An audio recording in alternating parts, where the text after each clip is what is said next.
السلام عليكم. أعوذ بالله من الشيطان الرجيم. بسم الله الرحمن الرحيم.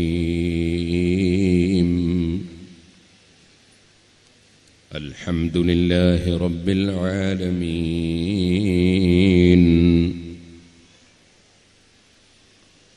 نشهد أن لا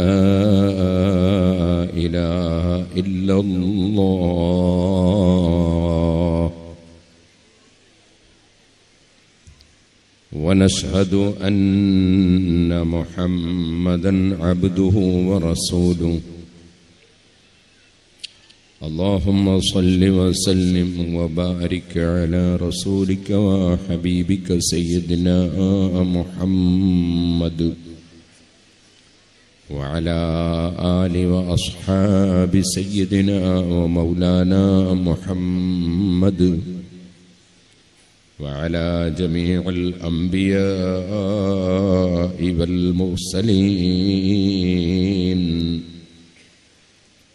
ومن اقتدى بهديهم إلى يوم الدين. أما بعد، فأعوذ بالله من الشيطان الرجيم. بسم الله الرحمن الرحيم.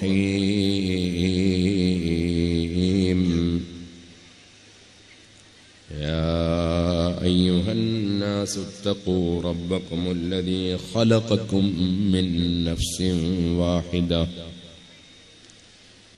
وخلق منها زوجها وبث منهما رجالا كثيرا ونساء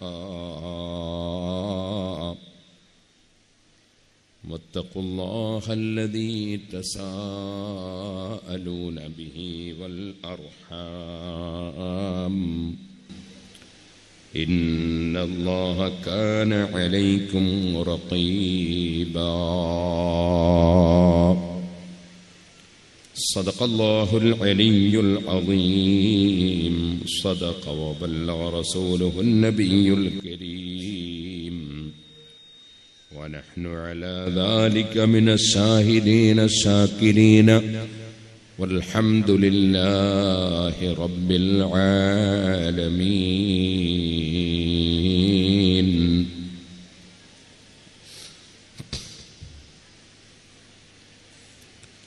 سريت من حرم ليلا إلى حرمي كما سار البدر في دعج من الظلام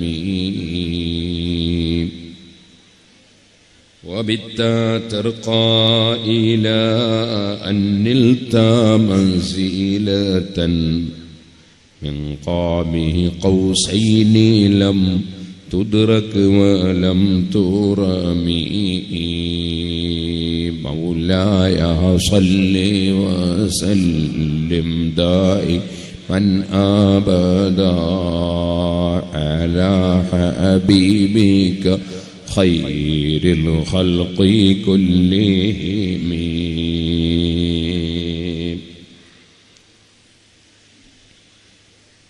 ബഹുമാനികളെ, അല്ലാഹുവിന്റെ മഹത്തായ അനുഗ്രഹം കൊണ്ട് 2 ആഴ്ചയോളമായി ഇവിടെ നടക്കുന്ന ഉറൂസ് പരിപാടി നാളെ സമാപിക്കുന്നു. ഇന്ന് വഅളിന്റെ സമാപനമാണ് എന്ന് ഞാൻ മനസ്സിലാക്കുന്നു. നമ്മുടെ കുടുംബം എന്ന വിഷയമാണ് നോട്ടീസിൽ നൽകപ്പെട്ടിട്ടുള്ളത്. ഞാൻ ഈ നോട്ടീസ് ഓരോ ദിവസത്തിലുമുള്ള വിഷയങ്ങൾ വായിച്ചു നോക്കി. അപ്പൊ ഇതിന്റെ ചില ഭാഗങ്ങൾ കടന്നു വരാൻ സാധ്യതയുള്ള ഉത്തമ സ്ത്രീ എന്ന ഒരു വിഷയവും, അതുപോലെ സ്നേഹപൂർവം പുതുതലമുറയോട് എന്ന് പറഞ്ഞ് വേറൊരു വിഷയവും, അങ്ങനെ തുടങ്ങി കുറെ കാര്യങ്ങൾ നേരത്തെ ഇവിടെ സംസാരിച്ചു പോയ വിഷയങ്ങൾ ഉണ്ടെന്ന് ഞാൻ മനസ്സിലാക്കുകയും ചെയ്തു. നമ്മുടെ കുടുംബം എന്ന് പറയുന്നത് ഒരു മുസ്ലിമായ മനുഷ്യന്റെ കുടുംബം. നമ്മളെല്ലാവരും മനുഷ്യരാണ്. മനുഷ്യരായ നമ്മെ അല്ലാഹു തആല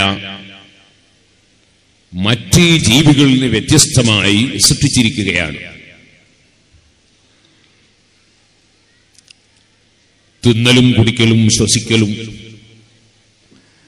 അതുപോലെ ഇണചേരലും സന്താനോൽപാദനം നടക്കലും എല്ലാം എല്ലാ മൃഗങ്ങൾക്കും ജീവികൾക്കും ഉണ്ട്. പക്ഷേ ഒരു കുടുംബജീവിതം മറ്റ് ജീവജാലങ്ങളിലൊന്നും നാം കാണാറില്ല. അതുകൊണ്ടാണ് ഒരു പോത്തും ഒരു എരുമയും വരുമ്പോൾ എഴുന്നേറ്റ് നിൽക്കൂല. അമ്മയാണ് വരുന്നതെന്ന് വിചാരിച്ചിട്ട്, ഉമ്മയാണ് വരുന്നതെന്ന് വിചാരിച്ചിട്ട് കിടക്കുന്ന സ്ഥലത്ത് നിന്ന് എഴുന്നേറ്റ് നിൽക്കൂല. ഇതുപോലെ അച്ഛനാണ് വരുന്നത് ഇത് മനസ്സിലാക്കി ഒരു പശുവും ഒരു കാള വരുമ്പോൾ എഴുന്നേറ്റ് നിൽക്കുകയോ ബഹുമാനിക്കുകയോ ആദരിക്കുകയോ ചെയ്യുകയില്ല. ഇതുപോലെ ഒരു പൂവൻ കോഴിക്ക് ഇണചേരണമെങ്കിൽ ഒരു നിക്കാഹ് നടക്കണം എന്ന യാതൊരു നിർബന്ധവും ഇല്ല. ഇങ്ങനെ ലോകത്തുള്ള ഏത് ജീവികളെ നാം എടുത്ത് പരിശോധിച്ചു നോക്കിയാലും കുടുംബജീവിതം നയിക്കുന്ന, കുടുംബത്തെ പരിഗണിക്കുന്ന, കുടുംബത്തെ ആദരിക്കുന്ന, കുടുംബപരമായ വിഷയങ്ങൾക്ക് പ്രാധാന്യം നൽകുന്ന ജീവികളെ നമുക്ക് കാണാൻ കഴിയില്ല. അതിന്റെ അടിസ്ഥാനപരമായ കാരണം എന്താണ്? അതിന്റെ അടിസ്ഥാനപരമായ കാരണം ഇമാം ഗസാലി റളിയല്ലാഹു അൻഹു പറഞ്ഞതുപോലെ മനുഷ്യന്റെ മനസ്സുപോലെ കാര്യങ്ങളെ ചിന്തിച്ച് മനസ്സിലാക്കി പ്രവർത്തിക്കാനുള്ള മാനസികമായ ഒരു കഴിവും തന്റെ ഇടവും വേറെ ജീവികൾക്ക് അല്ലാഹു തആല കൊടുത്തിട്ടില്ല. നമ്മൾക്ക് അല്ലാഹു തആല കേവലം ഒരു ഹാർട്ട് മാത്രമല്ല തന്നത്. ഹാർട്ട്, ഹൃദയം, അത് മാത്രമല്ല തന്നത്. അതിനപ്പുറം നമുക്ക് കാര്യങ്ങളെ തിരിച്ചറിയാൻ കഴിയുന്ന ഒരു പ്രത്യേകമായ കഴിവ് അല്ലാഹു സുബ്ഹാനഹു വ തആല മനുഷ്യന് നൽകിയിട്ടുണ്ട്. അച്ഛനെ അച്ഛനായി കാണാൻ, ബാപ്പയെ ബാപ്പയായി കാണാൻ, ഉമ്മയെ ഉമ്മയായി കാണാൻ, ഭർത്താവിനെ ഭർത്താവായി കാണാൻ, ഭാര്യയെ ഭാര്യയായി കാണാൻ, മക്കളെ മക്കളായി കാണാൻ, കുടുംബത്തിലുള്ള മറ്റുള്ളവരെ ആ ബന്ധം പുലർത്തി കാണാനുള്ള മാനസികമായ ഒരു ഉയർച്ച മനുഷ്യന് അല്ലാഹു സുബ്ഹാനഹു വ തആല നൽകിയിട്ടുണ്ട്. അത് വലിയ കാര്യമാണ്. നമ്മളിപ്പോൾ സയ്യിദന്മാരെ, നബി കുടുംബത്തെ ബഹുമാനിക്കും. അത് വളരെ പാവപ്പെട്ട, സാമ്പത്തിക ശേഷിയില്ലാത്ത തങ്ങളായിരുന്നാലും, വലിയ പണക്കാരനായ തങ്ങളായിരുന്നാലും, ആരുടെ മുമ്പിലും അറിയപ്പെടാത്ത തങ്ങളായിരുന്നാലും, എല്ലാവരുടെ അടുക്കലും അറിയപ്പെടുന്ന തങ്ങളായിരുന്നാലും നമ്മൾ തങ്ങന്മാരെ ബഹുമാനിക്കും. കാരണം എന്താണ്? അവർ നബി കുടുംബമായി എന്നതാണ്. അഷ്റഫുൽ ഖൽഖ് സല്ലല്ലാഹു അലൈഹി വസല്ലമ തങ്ങളുടെ കുടുംബമായി എന്നതുകൊണ്ടാണ് നബി കുടുംബത്തെ നാം ബഹുമാനിക്കുന്നത്. കുടുംബം എന്ന് പറയുന്നത് അതൊരു വലിയ ബന്ധമാണ്. നമ്മളെല്ലാം മനുഷ്യരെല്ലാം മഹാനായ ആദം നബി അലൈഹി സ്വലാത്തു വസ്സലാമിന്റെയും ഹവ്വാ റളിയല്ലാഹു അൻഹയുടെയും മക്കളാണെന്ന് നമുക്കെല്ലാവർക്കും അറിയാം. യാ അയ്യുഹന്നാസ്, ഓ ജനങ്ങളെ, ഇത്തഖൂ റബ്ബക്കും, നിങ്ങളെ സൃഷ്ടിച്ച് പോറ്റി വളർത്തുന്ന റബ്ബായ അല്ലാഹുവിനെ പൂർണ്ണമായി അനുസരിച്ച് ഭക്തിപൂർവം നിങ്ങൾ ജീവിക്കണം. നിങ്ങളെ പോറ്റി വളർത്തുന്നവനാണ് അല്ലാഹ്. അതുകൊണ്ട് തന്നെ അവന്റെ കൽപ്പനകൾക്ക് വിധേയമാകണം. അവൻ വിരോധിച്ചത് കൈയൊഴിക്കണം. അല്ലാഹുവിനെ അനുസരിച്ചുകൊണ്ട് ജീവിക്കണം. ഇത്തഖൂ റബ്ബക്കും, നിങ്ങളുടെ റബ്ബാണവൻ. അതൊരു വല്ലാത്ത വാചകമാണ്. അല്ലാഹു റബ്ബാൻ, നമ്മളുടെ മാത്രം റബ്ബല്ല, റബ്ബുൽ ആലമീൻ, സർവ്വ ലോകത്തിന്റെയും റബ്ബാൻ. ഹാതമുൽ അസ്മർ റളിയല്ലാഹു അൻഹു വലിയ ഒരു മഹാനാണ്, വലിയ മഹാനാണ്. ഒരു ദിവസം ഇങ്ങനെ പോകുമ്പോൾ ഒരു അങ്ങാടിയിലെത്തി.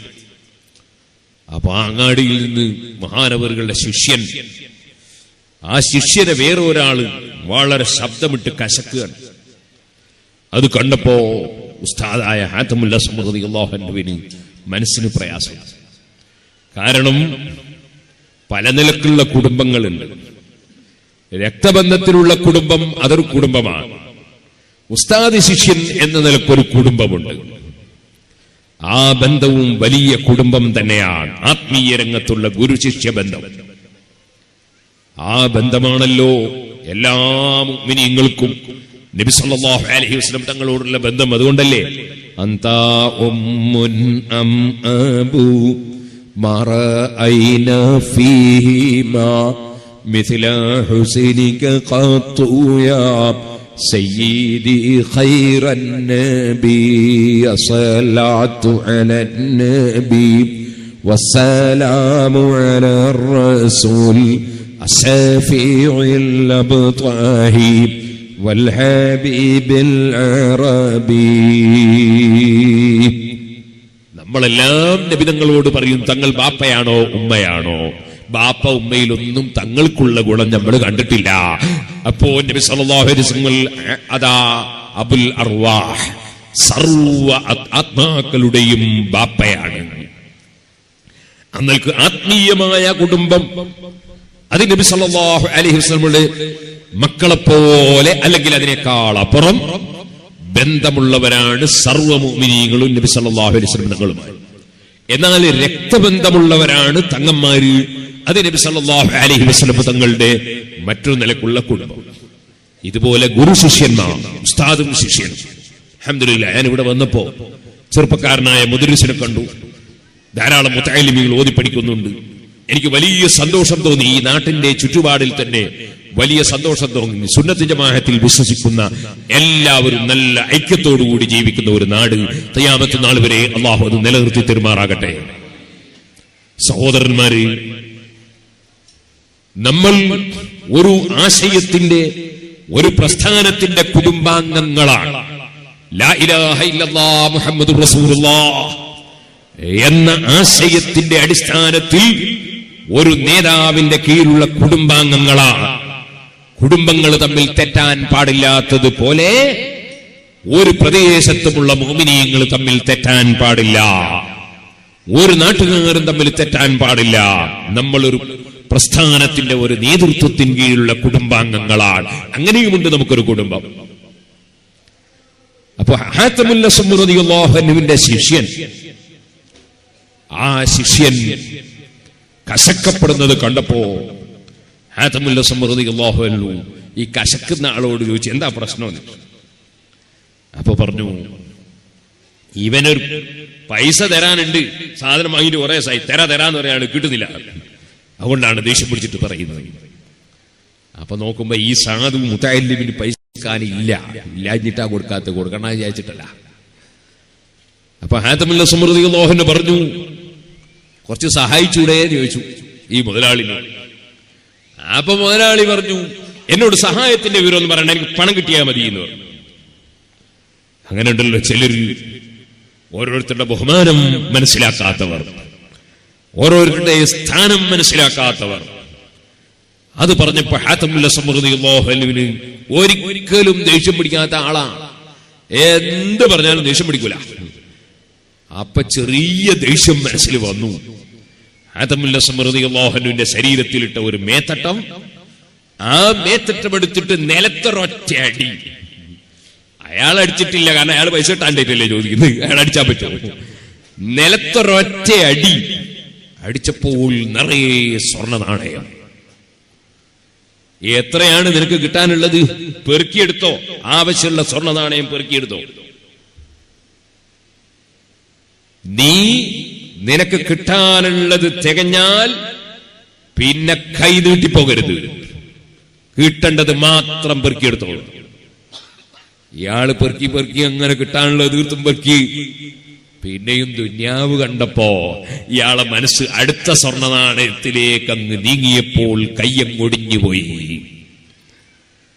അദ്ദേഹം ഹാത്തമുൽ അസ്സം റളിയല്ലാഹു അൻഹുവിനോട് മാപ്പ് പറയുന്നു, പടച്ച റബ്ബിനോട് തൗബ ചെയ്യുന്നു. അത്ര വലിയ കറാമത്തുള്ള മഹാനായ ഹാത്തമുൽ അസ്സം റളിയല്ലാഹു അൻഹു മഹാനവറുകളോട് ഒരുത്തം വന്ന് ചോദിച്ചു, നിങ്ങൾ എങ്ങനെയാ ജീവിക്കുന്നത് എന്ന് ചോദിച്ചു. മഹാനവറുകൾ പറഞ്ഞു, ഞാൻ ജീവിക്കുന്നത് അള്ളാഹു തആല തന്നിട്ട്, അള്ളാഹിന്റെ ഖജനാവ് അള്ളാഹ് തന്നിട്ട്. ഇയാള് പറഞ്ഞു, അങ്ങനെയൊന്നല്ല, നിങ്ങൾ മനുഷ്യന്മാര് തന്നിട്ട് ജീവിക്കുകയാണ്, മനുഷ്യന്മാരെ തിന്ന് ജീവിക്കുകയാണ്. ഹാത്തമുൽ അസ്സം റളിയല്ലാഹു ചോദിച്ചു, എടോ നിന്നോട് നിന്റെ ഭക്ഷണം ഇന്ന് വരെ ഞാൻ നിന്റെ ഭക്ഷണം കഴിച്ച് ജീവിച്ചിടോ, നീ എന്ത് വകയില്ല പറഞ്ഞെന്ന് ചോദിച്ചു. അപ്പോൾ അദ്ദേഹം പറഞ്ഞു, നിങ്ങൾ വർത്തമാനം പറയുമ്പോ വർത്തമാനത്തുമ്പോ കൂടുകയാണോ, സംസാരത്തിന്റെ മേലെ കൂടുകയാണോ? ബഹുമാനപ്പെട്ടവര് ചോദിച്ചു, എടോ സംസാരത്തിന് വിലയില്ല എന്നാണോ? നിന്റെ ബാപ്പാക്ക് ഉമ്മാനെ ഹലാലായി കിട്ടിയത് ഒരു സംസാരം കൊണ്ടാ. അങ്കഹത്തുക ബിന്ദി എന്ന് പറഞ്ഞപ്പോ ഖബിൽതു നികാഹഹാ എന്ന് നിന്റെ ബാപ്പ പറഞ്ഞിട്ടാ ഉമ്മ ഹലാലായത്. അങ്ങനെയാ നീ ജനിച്ചത്. അപ്പൊ വർത്താനത്തിന് വിലയില്ല എന്നല്ല, വാക്കിന് നല്ല വിലയുണ്ട്. നിന്റെ ബാപ്പക്ക് ഉമ്മ ഹലാലായത് അങ്ങനെയാ നീ ജനിച്ചതും. അതുകൊണ്ട് വാക്കിന് വിലയില്ലെന്ന് മനസ്സിലാക്കരുത്. പറയുമ്പോ ശ്രദ്ധിച്ച് പറയണം, ഏത് വാക്കും ശ്രദ്ധിക്കണം. അപ്പൊ ഇയാള് പറഞ്ഞു ഹാത്തമുൽ അസ്സം തങ്ങളോട്, അപ്പൊ നിങ്ങൾക്ക് പടച്ചവൻ തന്നിട്ട് അങ്ങനെ അങ്ങ് ജീവിക്കാണ് എന്ന് പറഞ്ഞാൽ, എന്നാ പിന്നെ നിങ്ങൾ മലർന്ന് അവിടെ കിടന്നാൽ നിങ്ങൾക്ക് ഭക്ഷണം കിട്ടുമോ എന്ന് ചോദിച്ചു. ഹാത്തമുൽ അസ്സം റളിയല്ലാഹു അൻഹു പറഞ്ഞു, എന്റെ റബ്ബ്, ആ റബ്ബിനെ കുറിച്ച് നിനക്കറിയൂലടോ. എന്റെ റബ്ബാരാണെന്നറിയോ? മലർന്ന് കിടന്നാലും എനിക്ക് ഭക്ഷണം തരാൻ കഴിവുള്ളവനാണ് എന്റെ റബ്ബ്. ഞാൻ മലർന്ന് കിടന്നിട്ടുണ്ട്. എന്റെ ഉമ്മ എന്നെ പ്രസവിച്ചതിന് ശേഷം കുറെ ദിവസം ഞാൻ മലർന്നു കിടന്നിട്ടുണ്ട്. അതിനു മുമ്പ് ഉമ്മാന്റെ വയറ്റിൽ ഞാൻ മലർന്നു കിടന്നിട്ടുണ്ട്. അപ്പോൾ എനിക്ക് ആവശ്യമുള്ള ഭക്ഷണം എന്റെ റബ്ബ് എനിക്ക് തന്നിട്ടുണ്ട്. മലർന്ന് കിടന്നാലും ഭക്ഷണം തരാൻ കഴിയുന്ന രാജാവാണ് എന്റെ റബ്ബ്. അപ്പൊ ഇയാള് ചോദിച്ചു, വിത്തിടാതെ മുളക്കുവോ? ബഹുമാനപ്പെട്ടവര് ചോദിച്ചു, എടോ നിന്റെ തലയിൽ എത്ര മുടിയാ മുളച്ചത്? ആരാ വിത്തിട്ടത്? വിത്തിട്ടാല് മാത്രമേ മുളക്കുള്ളൂ എന്ന് നിന്നോടാരാ പറഞ്ഞത്? എന്റെ റബ്ബ് ഉദ്ദേശിച്ചാൽ വിത്തിടാതെ മുളപ്പിക്കാൻ കഴിയുന്ന റബ്ബാണ്. നീ മുടിയങ്ങ് അതാ അടിയിൽ നിന്ന് പറ്റേ വടിച്ചു കളഞ്ഞപ്പോഴും ആ മുടി പിന്നെയും വളർന്നു വന്നില്ലേ? ആരെങ്കിലും വിത്തിട്ടിട്ട് മുളച്ചതാണോ? വെള്ളവും വളവും ചേർത്തിട്ടാണോ? എന്റെ റബ്ബൊരാൾക്ക് കൊടുക്കാൻ ഉദ്ദേശിച്ചാൽ അവനത് കൊടുക്കുന്നതിനൊരു പ്രശ്നവുമില്ല.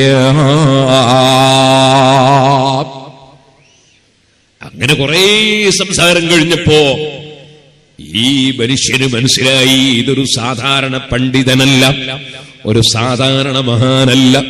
ഹാത്തമുൽ അസ്സം റളിയല്ലാഹു അൻഹുവിന്റെ അടുക്കൽ അദ്ദേഹം തൗബ ചെയ്യുന്നു. സുഹൃത്തുക്കളെ, അല്ലാഹു റബ്ബാണെന്ന് പറയുമ്പോ ആ റബ്ബെന്ന് പറയുന്നത് ശരിക്കും നമ്മൾ ഉൾക്കൊള്ളണം. എന്നെയും നിങ്ങളെയും സൃഷ്ടിച്ച് പോറ്റി വളർത്തിയവനാണവൻ, പോറ്റി വളർത്തുന്നവനാണവൻ. ആയിരക്കണക്കിന് സൃഷ്ടികളുണ്ടവന്, കോടിക്കണക്കിന് സൃഷ്ടികളുണ്ടവന്. അവന്റെ അധികാരം വളരെ വിശാലമാണ്. അവൻ വല്ലാത്ത അധികാരമുള്ള രാജാവാണ്. അവൻ ഉദ്ദേശിക്കാത്തതൊന്നും ഇവിടെ നടക്കൂല, അവൻ ഉദ്ദേശിച്ചതൊന്നും ഇവിടെ നടക്കാതെ പോകൂല. റബ്ബുൽ ആലമീൻ എത്ര സസ്യങ്ങൾ, എത്ര മത്സ്യങ്ങൾ, എത്ര മൃഗങ്ങൾ, എത്ര വന്യമൃഗങ്ങൾ, എത്ര മലക്കുകൾ, എത്ര മനുഷ്യർ, എന്തെല്ലാം സൃഷ്ടികളെയാണ് അവൻ സൃഷ്ടിച്ച് പോറ്റി വളർത്തുന്നത്. ആ റബ്ബ് തന്നെയല്ലേ റബ്ബു സമാവാതി വൽ അർദ്, ആകാശങ്ങളുടെയും ഭൂമികളുടെയും റബ്ബ് ആ റബ്ബ് തന്നെയല്ലേ. അവൻ സൃഷ്ടിച്ചതല്ലാതെ ഒന്നുമില്ലല്ലോ. ആ റബ്ബ് നിങ്ങളുടെയും റബ്ബാണ്. ആ റബ്ബിനെ സൂക്ഷിച്ച് ജീവിക്കണേ. യാ അയ്യുഹന്നാസ് ഇത്തഖൂ റബ്ബക്കും, നിങ്ങളുടെ റബ്ബിനെ സൂക്ഷിച്ച് ജീവിക്കണേ. ആ റബ്ബ് എന്താണ്? അല്ലദീ ഖലഖക്കും മിൻ നഫ്സിൻ വാഹിദ, അവൻ ഒരൊറ്റ ശരീരത്തിൽ നിന്ന് നിങ്ങളെ പടച്ചവനാണ്. ആദം നബി അലൈഹി സ്വലാത്തു വസ്സലാമിനെ അല്ലാഹു തആല ആദ്യമായി മണ്ണിൽ നിന്ന് പടച്ചു. ആദം നബി അലൈഹി സ്വലാത്തു വസ്സലാമിന്റെ ശേഷം വഖലഖ മിൻഹാ സൗജഹാ, ആദം നബി അലൈഹി സലാം മുഖേന തന്നെ അതാ ഇണയെ, ജോഡിയെ ഹവ്വാ റളിയല്ലാഹു അൻഹ അല്ലാഹു തആല പടച്ചു.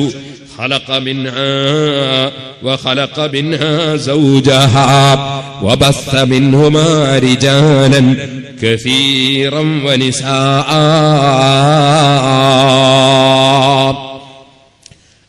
ആദം നബി അലൈഹിസ്സലാമിന്റെയും ഹവ്വാ റളിയല്ലാഹു അൻഹയുടെയും മക്കളായി ധാരാളം പുരുഷന്മാരെയും സ്ത്രീകളെയും അല്ലാഹു തആല സൃഷ്ടിച്ചു. അല്ലേ? ആ മഹാനായ ആദം അലൈഹിസ്സലാത്തു വസ്സലാം, സുഹൃത്തുക്കളെ, ഒന്നാമത്തെ ബാപ്പ ശാരീരിക രംഗത്ത് ഉമ്മ ഹവ്വാ റളിയല്ലാഹു അൻഹ, ഉമ്മ ഇറങ്ങിയത് ജിദ്ദയിലാണ്. ജിദ്ദയിൽ നിന്ന് മക്കയിലേക്ക് ഉമ്മാക്ക് പ്രവേശനം കിട്ടിയിട്ടില്ല. അതേ സമയത്ത് ബാപ്പ ഉപ്പാപ്പ ഇറങ്ങിയത് ഇന്ത്യയിലാണ്. അന്നത്തെ ഇന്ത്യ എന്ന് പറയുന്നത് സിലോണും പാകിസ്ഥാനും ബംഗ്ലാദേശും ഒക്കെ ഉൾക്കൊള്ളുന്ന വിശാലമായ ഇന്ത്യയാണ്. ആ ഇന്ത്യയിൽ നിന്ന് ആദം നബി അലൈഹി സ്വലാത്തു വസ്സലാം 70 തവണ ഹജ്ജിന് പോയിട്ടുണ്ടെന്ന് ചരിത്രം പറയുന്നുണ്ട്. മക്ക ശരീഫിൽ ആദം നബി അലൈഹിസ്സലാമിനെ പടക്കുന്നതിന് മുമ്പ്, ആകാശഭൂമികളെ പടക്കുന്നതിന് മുമ്പ്, അല്ലാഹു തആല ഭൂമിയെ പടക്കുന്നതിന് മുമ്പ് സൃഷ്ടിച്ചതാണ് കഅബ ശരീഫിന്റെ സ്ഥലം. ആ കഅബ ശരീഫിന്റെ സ്ഥലം സൃഷ്ടിച്ചിട്ട് അവിടുന്ന് അങ്ങോട്ട് ഭൂമി വിശാലമാക്കി പടച്ചതാണ്. അതുകൊണ്ടാണ് കഅബ നിൽക്കുന്ന പ്രദേശമായ മക്കത്തുൽ മുകറമക്ക് ഖുർആൻ ഉമ്മുൽ ഖുറാ, നാടുകളുടെ ഉമ്മ എന്ന പേര് വെച്ചിട്ടുള്ളത്. അവിടുന്ന് അങ്ങോട്ടാണ് മറ്റുള്ള എല്ലാ പ്രദേശങ്ങളും പടച്ചത്. ആ മക്കത്തുൽ മുകറമയിൽ അല്ലാഹു തആല നേരത്തെ ആദം നബി അലൈഹിസ്സലാമിനെ ഭൂമിയിൽ സൃഷ്ടിക്കുന്നതിന് മുമ്പ് തന്നെ മലക്കുകളെ പറഞ്ഞേച്ച് കഅബ നിർമ്മിച്ചിട്ടുണ്ട്. ആ കഅബക്ക് സംരക്ഷണം കൊടുക്കാൻ വേണ്ടി മലക്കുകൾ 4 ഭാഗത്തും സഫ് കെട്ടി നിന്നിട്ടുണ്ട്. അന്ന് മലക്കുകൾ സഫ് കെട്ടി നിന്ന സ്ഥലമാണ് ഹറമിന്റെ ബൗണ്ടറി എന്ന് പറയുന്നത്. മക്കയിൽ നിന്ന് കുറെ അകലെ ഹറമിന്റെ ബൗണ്ടറി ഉണ്ടല്ലോ. ആ ഹറമിന്റെ ബൗണ്ടറി അറഫ മൈതാനി ഹറമിൽപ്പെട്ടതല്ല. അതേസമയത്ത് മിന ഹറമിൽപ്പെട്ടതാണ്. ഹറമിൽ നിന്നൊരു സൽക്കർമ്മം ചെയ്താൽ 1,00,000 ഇരട്ടി പ്രതിഫലമാണ്. ഹറമിന്റെ ബൗണ്ടറിയിൽ എവിടെയും 1,00,000 ഇരട്ടി പ്രതിഫലമാണ്. അത്ര വലിയ സ്ഥാനമുള്ള ഹറമുണ്ടല്ലോ, അത് അന്ന് മലക്കുകൾ പ്രൊട്ടക്ഷന് വേണ്ടി ശൈത്താൻ കഅബയിലേക്ക് വരാതിരിക്കാൻ 4 ഭാഗത്തും സഫ് കെട്ടി നിന്ന സ്ഥലമാണ് ഹറമിന്റെ ബൗണ്ടറി എന്ന് പറയുന്നത്. ആ കഅബ ശരീഫ് സ്വർഗത്തിൽ നിന്ന് കൊണ്ടുവന്ന യാഖൂത്തും സബർജദുമൊക്കെ ഉപയോഗിച്ചുകൊണ്ടുണ്ടാക്കിയ കഅബ. ആ കഅബയെ ആദം നബി അലൈഹിസ്സലാം ഇറങ്ങുന്നതിന്റെ എത്രയോ കൊല്ലം മുമ്പ് തന്നെ മലക്കുകൾ തവാഫ് ചെയ്തിരുന്നു. സുഹൃത്തുക്കളെ, ആ തവാഫ് ചെയ്തിരുന്ന മലക്കുകൾ കഅബ തവാഫ് ചെയ്യുന്നു. അവിടേക്ക് പോകാൻ ആദം നബി അലൈഹിസ്സലാമിനെ അല്ലാഹു തആല പറഞ്ഞയച്ചു. കാരണം മലക്കുകളെ ശബ്ദം സ്വർഗത്തിൽ നിന്ന് കേട്ടതാണ്. ഭൂമിയിൽ വന്നപ്പോൾ ആ ശബ്ദം കേൾക്കുന്നില്ല. അതിന്റെ സങ്കടപ്പെടുന്ന സമയത്ത് മലക്കുകളുമായി ബന്ധപ്പെടാനും സ്വർഗത്തിൽ നിന്നുള്ള ചില വസ്തുക്കൾ കാണാനും സ്വർഗത്തിൽ നിന്നിറക്കിയ കല്ലുകൾ കൊണ്ട് നിർമ്മിക്കപ്പെട്ട കഅബയുടെ സമീപത്ത് എന്ന് ഇബാദത്ത് ചെയ്യാനും അല്ലാഹു ആദം നബി അലൈഹിസ്സലാമിന് ഓർഡർ കൊടുത്തതനുസരിച്ച് കഅബയുടെ സമീപത്ത് എന്ന് തവാഫും ഹജ്ജും ചെയ്തു നബിയുല്ലാഹി ആദം അലൈഹിസ്സലാം. പക്ഷേ മനസ്സിന്റെ സന്തോഷത്തിന് ഇണ വേണം, കുടുംബം വേണം. ആ ആവശ്യത്തിന് സ്വർഗത്തിൽ നിന്ന് അല്ലാഹ് പടച്ചു കൊടുത്ത പെണ്ണാണ് ഹവ്വാ റളിയല്ലാഹു അൻഹാ. മഹദി ജിദ്ദ, ജദ്ദ എന്ന് പറഞ്ഞ ഉമ്മാമ, ജദ്ദ എന്ന് പറഞ്ഞതിന്റെ അർത്ഥം ഉമ്മാമ. ഉമ്മാമ എന്ന പേര് ജദ്ദക്ക് കിട്ടിയിട്ടുള്ളത് ഉമ്മാമാന്റെ നാടായതുകൊണ്ടാണ്. ഹവ്വാ ബീവിയുടെ ഖബർ ഇപ്പോഴും ജദ്ദയിൽ കാണാമല്ലോ. ആ മഹദിയായ ഹവ്വാ റളിയല്ലാഹു അൻഹാ മഹദിക്ക് മക്കയിലേക്ക് കഅബയുടെ സമീപത്തേക്ക് പ്രവേശനം കൊടുത്തിരുന്നില്ല. കാരണം എന്താണെന്നറിയോ ഉമ്മമാരെ? സ്വർഗത്തില് സന്തോഷകരമായ കുടുംബമായി ആദം നബി അലൈഹിസ്സലാമും ഹവ്വാ റളിയല്ലാഹു അൻഹയും ജീവിക്കുമ്പോ അല്ലാഹു തആല വിരോധിച്ച മരത്തിന്റെ മേലെ നിന്ന് പഴം പറിച്ചത് അതാ ഹവ്വാ ബീവിയാണ്. ആ ഒരബദ്ധം ആ സ്ത്രീക്ക് വന്നതിനാൽ ഉമ്മാമക്ക് കഅബയുടെ സമീപത്ത് പ്രവേശനം കൊടുത്തിട്ടില്ല. ആദം നബി അലൈഹിസ്സലാം കഅബയുടെ സമീപത്തേക്ക് വരികയാണ്, തവാഫ് ചെയ്യുകയാണ്, ഹജ്ജ് ചെയ്യുകയാണ്.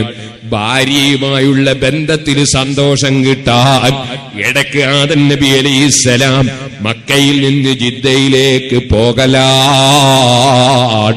ബഹുമാനപ്പെട്ട അബൂൽ വലീദുൽ അസ്റഖി റളിയല്ലാഹു അൻഹു താരീഖ് മക്ക എന്ന ലോക പ്രശസ്തമായ കിതാബിൽ ഈ വിഷയം രേഖപ്പെടുത്തി വെച്ചിട്ടുണ്ട്.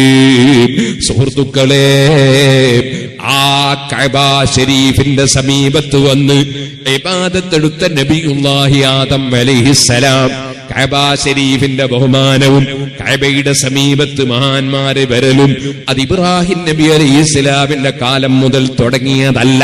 അത് ആദം നബി അലൈഹിസ്സലാം വരുന്നതിന്റെ 2000 കൊല്ലങ്ങൾക്ക് മുമ്പ് തന്നെ മലക്കുകൾ വന്ന് തവാഫ് ചെയ്യാറുണ്ടായിരുന്നു. അവിടെ വെച്ച് നിങ്ങൾ എന്താണ് ചൊല്ലാറുള്ളതെന്ന് മലക്കുകളോട് ആദം നബി അലൈഹിസ്സലാം ചോദിച്ചപ്പോ സുബ്ഹാനല്ലാഹ് വൽഹംദുലില്ലാഹ് വലാ ഇലാഹ ഇല്ലല്ലാഹ് വല്ലാഹു അക്ബർ, ഇതാണ് ഞങ്ങൾ കഅബത്തിനടുക്കൽ പറയാറെന്ന് പറഞ്ഞപ്പോ ആദം നബി അലൈഹിസ്സലാം പറഞ്ഞു അതിന്റെ കൂടെ ലാ ഹൗല വലാ ഖുവത ഇല്ലാ ബില്ലാഹ് എന്നും കൂടി കൂട്ടിച്ചേർക്കണേ മലക്കുകളെ. ആദം നബി മലക്കുകളെ ഉസ്താദല്ലേ സുഹൃത്തുക്കളെ? അതേ ആദം നബി പറഞ്ഞു കൊടുത്തപ്പോ മലക്കുകൾ അതും കൂടി ചൊല്ലാറുണ്ട്. പിൽക്കാലത്ത് ഇബ്രാഹിം നബി അലൈഹിസ്സലാത്തു വസ്സലാം വന്ന് കഅബയുടെ പുനർനിർമ്മാണം നടത്തിയപ്പോ ആ ഇബ്രാഹിം നബി അലൈഹിസ്സലാമിനോട് മലക്കുകൾ ചൊല്ലുന്ന ദിക്ർ പറഞ്ഞു കൊടുത്തപ്പോ ഇബ്രാഹിം നബി അലൈഹിസ്സലാം ഒന്നും കൂടി കൂട്ടിച്ചേർത്ത് കൊടുത്തു. വഹുവൽ അലിയുൽ അദീം എന്നുകൂടി കൂട്ടിക്കോളൂ എന്ന് ഇബ്രാഹിം നബി ഉപദേശിച്ചു കൊടുത്തു മലക്കുകൾക്ക്. അതൊക്കെ വലിയ സംഭവങ്ങളാണ്. ഇരിക്കട്ടെ, ഞാൻ പറഞ്ഞു വന്നത് കുടുംബത്തെ കുറിച്ച് സംസാരിക്കുമ്പോ ആദ്യം തന്നെ പറയാനുള്ളത് സന്തോഷകരമായ കുടുംബം വേണോ? തഖ്വ ചെയ്ത് ജീവിക്കണം. അല്ലാഹ് കൽപ്പിച്ചതിനെതിരൊന്നും ചെയ്തേക്കരുത്. ഞാൻ സ്ത്രീകളോടും പറയുന്നു, പുരുഷന്മാരോടും പറയുന്നു. ഹവ്വാ ബീവി റളിയല്ലാഹു അൻഹാ ആ പഴം പറിച്ചു പോയതിന്റെ പേരിൽ ആദം നബി അലൈഹിസ്സലാമിന്റെ കൂടെ ഹജ്ജിന് പോകാൻ സാധിച്ചില്ല. ഹവ്വാ ബീവി റളിയല്ലാഹു അൻഹ ജിദ്ദയിൽ തന്നെ എന്നുവരെ ഇമാം അസ്റഖി റഹിമഹുല്ലാഹ് രേഖപ്പെടുത്തി വെച്ചു. അപ്പൊ എന്ത് വേണം? തഖ്വയോടുകൂടെ ജീവിക്കണം. അതാണ് അല്ലാഹു തആല യാ അയ്യുഹന്നാസു തഖൂ റബ്ബക്കും അല്ലദീ ഖലഖക്കും മിൻ നഫ്സിൻ വാഹിദ വഖലഖ മിൻഹാ സൗജഹാ വബസ്സ മിൻഹുമാ റിജാലൻ കസീറൻ വനിസാഅ. ആ ഉപ്പാപ്പയും ഉമ്മാമയുമാകുന്ന കുടുംബം, ആ കുടുംബത്തിൽ നിന്ന് ധാരാളം പുരുഷന്മാരെയും സ്ത്രീകളെയും അല്ലാഹു തആല ഭൂമി ലോകത്ത് പടച്ചു. സുഹൃത്തുക്കളെ, ആദം നബി അലൈഹിസ്സലാത്തു വസ്സലാമിന്റെ കാലത്തുണ്ടായിരുന്ന ആ കഅബ, ആദം നബി അലൈഹിസ്സലാത്തു വസ്സലാം വഫാത്തായപ്പോൾ അത് ആകാശലോകത്തേക്ക് ആ കല്ലുകളും സ്വർഗത്തിൽ വന്ന വിളക്കുകളുമൊക്കെ ഉയർത്തപ്പെട്ടു പോയി. ഒരൊറ്റ ഒരു കല്ല് മാത്രം അവിടെ ബാക്കി വെച്ചു, അതാണ് ഹജറുൽ അസ്വദ്. ബാക്കിയുള്ള കല്ലൊക്കെ ഉയർത്തപ്പെട്ടു പോയി. പിന്നെ ആദം നബി അലൈഹിസ്സലാമിന്റെ മക്കൾ കഅബ പുനർനിർമ്മാണം നടത്തി, കല്ലും മണ്ണൊക്കെ ചേർത്തുകൊണ്ട് പുനർനിർമ്മാണം നടത്തി. ആ കഅബ അമ്പിയാക്കളെല്ലാം തവാഫ് ചെയ്യുകയും ഇബാദത്ത് എടുക്കുകയും ചെയ്തു. നൂഹ് നബി അലൈഹിസ്സലാത്തു വസ്സലാമിന്റെ കാലത്ത് തൂഫാൻ എന്ന് പറയുന്ന വലിയ വെള്ളപ്പൊക്കമുണ്ടായി.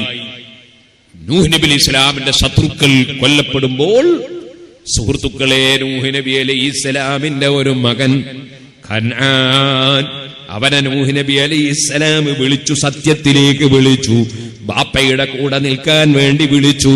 നൂഹ് നബി അലൈഹിസ്സലാമിന് റബ്ബിന്റെ ഓർഡർ പ്രകാരം നേരത്തെ നിർമ്മിച്ചിട്ടുള്ള കപ്പലുണ്ട്. ആ കപ്പലിൽ മുഅ്മിനീങ്ങളൊക്കെ കയറിയിട്ടുണ്ട്. എല്ലാ ജീവികളെയും ഇണകളെ കയറ്റിയിട്ടുണ്ട്. ആ പടുകൂറ്റൻ കപ്പൽ ഇങ്ങനെ പോകുമ്പോ സ്വന്തം മകനെ വിളിച്ചു. പക്ഷേ ബാപ്പ വലിയ മഹാനാണെങ്കിലും ആ കുടുംബത്തിൽ പിറന്നവനാണെങ്കിലും ഖനാനിന് ഹിദായത്തുണ്ടായില്ല.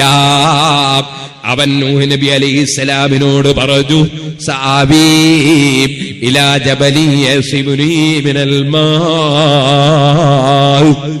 നിങ്ങളെ കപ്പലിൽ കയറാണ് ഞാനില്ല ബാപ്പ, ഞാൻ വലിയ മലേന്റെ മുകളിൽ കയറി രക്ഷപ്പെട്ടോളൂ.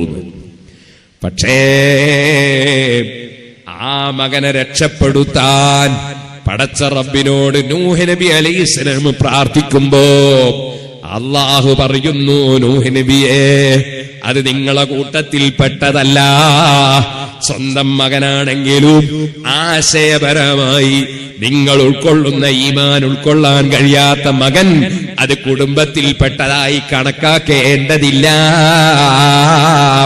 അവൻ അതാ മുഗ്റഖീങ്ങളിൽ മുക്കിക്കൊല്ലപ്പെടുന്നവരിൽ പെട്ടവനാണ്. അവനാ കപ്പലിൽ കയറാൻ ഭാഗ്യം ലഭിച്ചില്ല. പ്രളയത്തിൽ അവൻ മരിച്ചുപോയി. ബാപ്പ വലിയ ആളാണ്, പക്ഷേ ഈമാനും ഹിദായത്തും ഇല്ലെങ്കിൽ കുടുംബ ബന്ധം കൊണ്ട് കാര്യം കിട്ടൂല. അത് അല്ലാഹു തആല പഠിപ്പിക്കുകയാണല്ലോ. സുഹൃത്തുക്കളെ, നൂഹ് നബി അലൈഹിസ്സലാം കയറിയ കപ്പൽ, ആ കപ്പൽ ഇങ്ങനെ വെള്ളത്തിലൂടെ ചലിക്കുകയാണ്. ആ കപ്പൽ നീങ്ങി നീങ്ങി കഅബ ശരീഫിന്റെ സമീപത്ത് വന്നു. എല്ലാ സ്ഥലത്തും വെള്ളം കേറിയിട്ടുണ്ട്. അന്ന് വെള്ളം കേറാത്ത പ്രദേശമുള്ളത് ഇന്ത്യയിലാണെന്ന് ഇമാം മസ്റഖി രേഖപ്പെടുത്തുന്നുണ്ട്. ഏകദേശ സ്ഥലങ്ങളും ലോകം മുഴുക്കെ വെള്ളത്തിൽ മുങ്ങിയിട്ടുണ്ട്. ആ കപ്പലിൽ നൂഹ് നബി അലൈഹിസ്സലാമും കപ്പലും കഅബത്തിന്റെ സമീപത്ത് വന്ന് കപ്പല് തന്നെ കഅബ തവാഫ് ചെയ്യുന്നു. കപ്പല് കഅബ തവാഫ് ചെയ്യുന്നു. അതിലുള്ളവരും ആ തവാഫിൽ പങ്കുചേരുന്നു. അങ്ങനെ ആ തൂഫാൻ വന്നപ്പോൾ തൂഫാനിൽ അതാ ആദം നബി അലൈഹിസ്സലാമിന്റെ മക്കളും പിൻഗാമികൾ പണിത കഅബയുടെ ചുമരുകൾ പൊളിഞ്ഞു വീണുപോയി. ആ സ്ഥലം പിന്നീട് ഒരു വലിയ കുറച്ചു കൂമലായി മണ്ണ് കൂട്ടിയിട്ടതുപോലെ ഒരൽപ്പം പൊങ്ങിയിട്ടൊരു ചെറിയ കുന്ന് പോലെ നിന്നു. പിൽക്കാലത്ത് വന്ന എല്ലാ അമ്പിയാക്കളും എന്ന് പറയാം, ഏകദേശം എല്ലാ നബിമാരും എല്ലാ മഹാന്മാരും കഅബയുടെ സമീപത്ത് വന്ന് പ്രാർത്ഥിക്കുകയും അല്ലാഹുവോട് പ്രാർത്ഥിക്കുകയും ആ സ്ഥലത്തിന് വലിയ ബഹുമാനം കാണുകയും അതിന്റെ ചുറ്റുഭാഗത്തുനിന്ന് ദുആ ചെയ്യുമ്പോൾ അവർക്ക് ഇജാബത്ത് കിട്ടുകയും ചെയ്തു. നൂഹ് നബി അലൈഹിസ്സലാമിന്റെ ഖബർ, സാലിഹ് നബി അലൈഹിസ്സലാമിന്റെ ഖബർ, ഹൂദ് നബി അലൈഹിസ്സലാമിന്റെ ഖബർ, അങ്ങനെ പലരുടെയും ഖബർ കഅബയുടെ സമീപത്തുണ്ടെന്ന് പല പണ്ഡിതന്മാരും രേഖപ്പെടുത്തിയിട്ടുണ്ട്. ഇരിക്കട്ടെ സുഹൃത്തുക്കളെ, ആ കഅബ ശരീഫ് പിന്നീട് അതിന്റെ തറ കൃത്യമായി അല്ലാഹു തആല പ്രത്യേക സംവിധാനത്തിലൂടെ മാർക്ക് ചെയ്തു കൊടുത്ത് വീണ്ടും ആ തറയിൽ അതേ കഅബയുടെ നിർമ്മാണം നടത്തിയ മഹാനാണ് ഖലീലുല്ലാഹി ഇബ്രാഹിം. ആ ഇബ്രാഹിം നബി അലൈഹിസ്സലാമിന് കഅബയുടെ നിർമ്മാണത്തിന് സഹായിച്ചു കൊടുത്തത് സ്വന്തം മകനാണ് നബിയുല്ലാഹി ഇസ്മാഈൽ. ബാപ്പ ദീനിന്റെ ഖാദിമാകുമ്പോ, ബാപ്പ പള്ളിയുടെയും മദ്രസയുടെയും പ്രവർത്തകനാകുമ്പോ, ബാപ്പ സുന്നത്ത് ജമാഅത്തിന്റെ പ്രവർത്തകനാകുമ്പോ അതിൽ സഹകരിച്ചു കൊടുക്കാൻ കഴിയുന്ന മക്കൾ, ആ മക്കൾക്ക് വലിയ പുണ്യമാണ്, മഹത്വമാണ്. ബാപ്പ ഉള്ള ആ സുന്ദരമായ ദീനിന്റെ ആശയം അംഗീകരിക്കാത്ത മക്കളോ അത് നൂഹ് നബി അലൈഹിസ്സലാമിന്റെ മകനെ പോലെ ഗതികെട്ടവനാണ്. അതേ സമയത്ത് ബാപ്പയോട് പൂർണ്ണമായി സഹകരിക്കുന്ന, അള്ളാന്റെ ദീനിൽ ഉറച്ചു നിന്ന് ഈമാനോടെ മുന്നേറുന്ന മക്കൾ വലിയ ഭാഗ്യവാന്മാരാണ്. അത് സ്വന്തം ശരീരം അറുക്കപ്പെടണമെന്ന നിർദ്ദേശം വന്നപ്പോൾ പോലും അള്ളാഹുവിന്റെ മുമ്പിൽ വിധേയത്വം കാണിച്ച നബിയുല്ലാഹി ഇസ്മാഈൽ ഖിയാമത്ത് നാൾ വരെ 4 ദിവസം, നിങ്ങളെ ഉറൂസ് 14 ദിവസമാണെങ്കിൽ, അല്ല 15 ദിവസമാണെങ്കിൽ, ലോകം മുഴുക്കെയുള്ള എല്ലാ മുസ്ലിമീങ്ങളും കൊല്ലത്തിന് 4 ദിവസം, ദുൽഹജ്ജ് 10, ദുൽഹജ്ജ് 11, ദുൽഹജ്ജ് 12, ദുൽഹജ്ജ് 13, 4 ദിവസം എത്ര കാളകളെയാണ്, എത്ര പോത്തുകളെയാണ്, എത്ര ആടുകളെയാണ്, എത്ര ഒട്ടകങ്ങളെയാണ് അറുത്തിട്ട് ജനങ്ങൾക്ക് മാംസം വിതരണം ചെയ്യുന്നു. ആരെ ഓർത്തിട്ടാ? ഖലീലുല്ലാഹി ഇബ്രാഹിം, നബിയുല്ലാഹി ഇസ്മാഈൽ. 2 പേരും നബി തങ്ങളെ ഉപ്പാപ്പമാരാണ്. ആ ഉപ്പാപ്പമാരെ അനുസ്മരിച്ച് ലോകം മുഴുക്കേ ആട്ടിനെയും പോത്തിനെയും കാളയെയും അതുപോലെ അതാ ഒട്ടകത്തെയും അറുത്ത് ഭക്ഷണം വിതരണം ചെയ്യുന്നു. മാംസം ഭക്ഷണമാണ്, അറുത്ത മാംസം ഭക്ഷണമാണ്. ചത്ത മാംസം ശവമാണ്, നജസാണ്. അറുത്ത മാംസം ഭക്ഷണമാണ്. അറുക്കാതിരുന്നാലോ? അറുക്കാതിരുന്ന മൃഗമാണ്, അപ്പോൾ അത് ഭക്ഷണമാവൂല. അതുകൊണ്ടാ ഒട്ടകത്ത് അങ്ങനെ തന്നെ ഉദ്ഹിയത്ത് കൊടുത്താൽ ഉദ്ഹിയത്താവൂല, അറുത്തിട്ട് കൊടുക്കണം. ഒരാൾ പോത്തിന് അങ്ങനെ തന്നെ കൊടുത്താൽ ഉദ്ഹിയത്താവൂല, അറുത്തിട്ട് കൊടുക്കണം. അറുത്താലേ ഭക്ഷണമുള്ളൂ. അപ്പോൾ ആ മഹാന്മാരെ ഭക്ഷണം കൊടുത്തുകൊണ്ട് അനുസ്മരിക്കപ്പെടുകയാണ് 4 ദിവസം. പുത്തൻവാദികൾക്ക് ഒരാളെ അനുസ്മരിച്ചുകൂടാ, ഉറൂസും പറ്റൂല, മരിച്ച പോലെ ഭക്ഷണവും കൊടുത്തുകൂടാ, ഒന്നും കൊടുത്തുകൂടാ. എല്ലാം മുടക്കുന്ന മുടക്കികൾ, അതാണുള്ള ഈ പുത്തൻവാദികൾ. അല്ലാഹു തആല അവരെ സിറിൽ നിന്ന് കാക്കട്ടെ.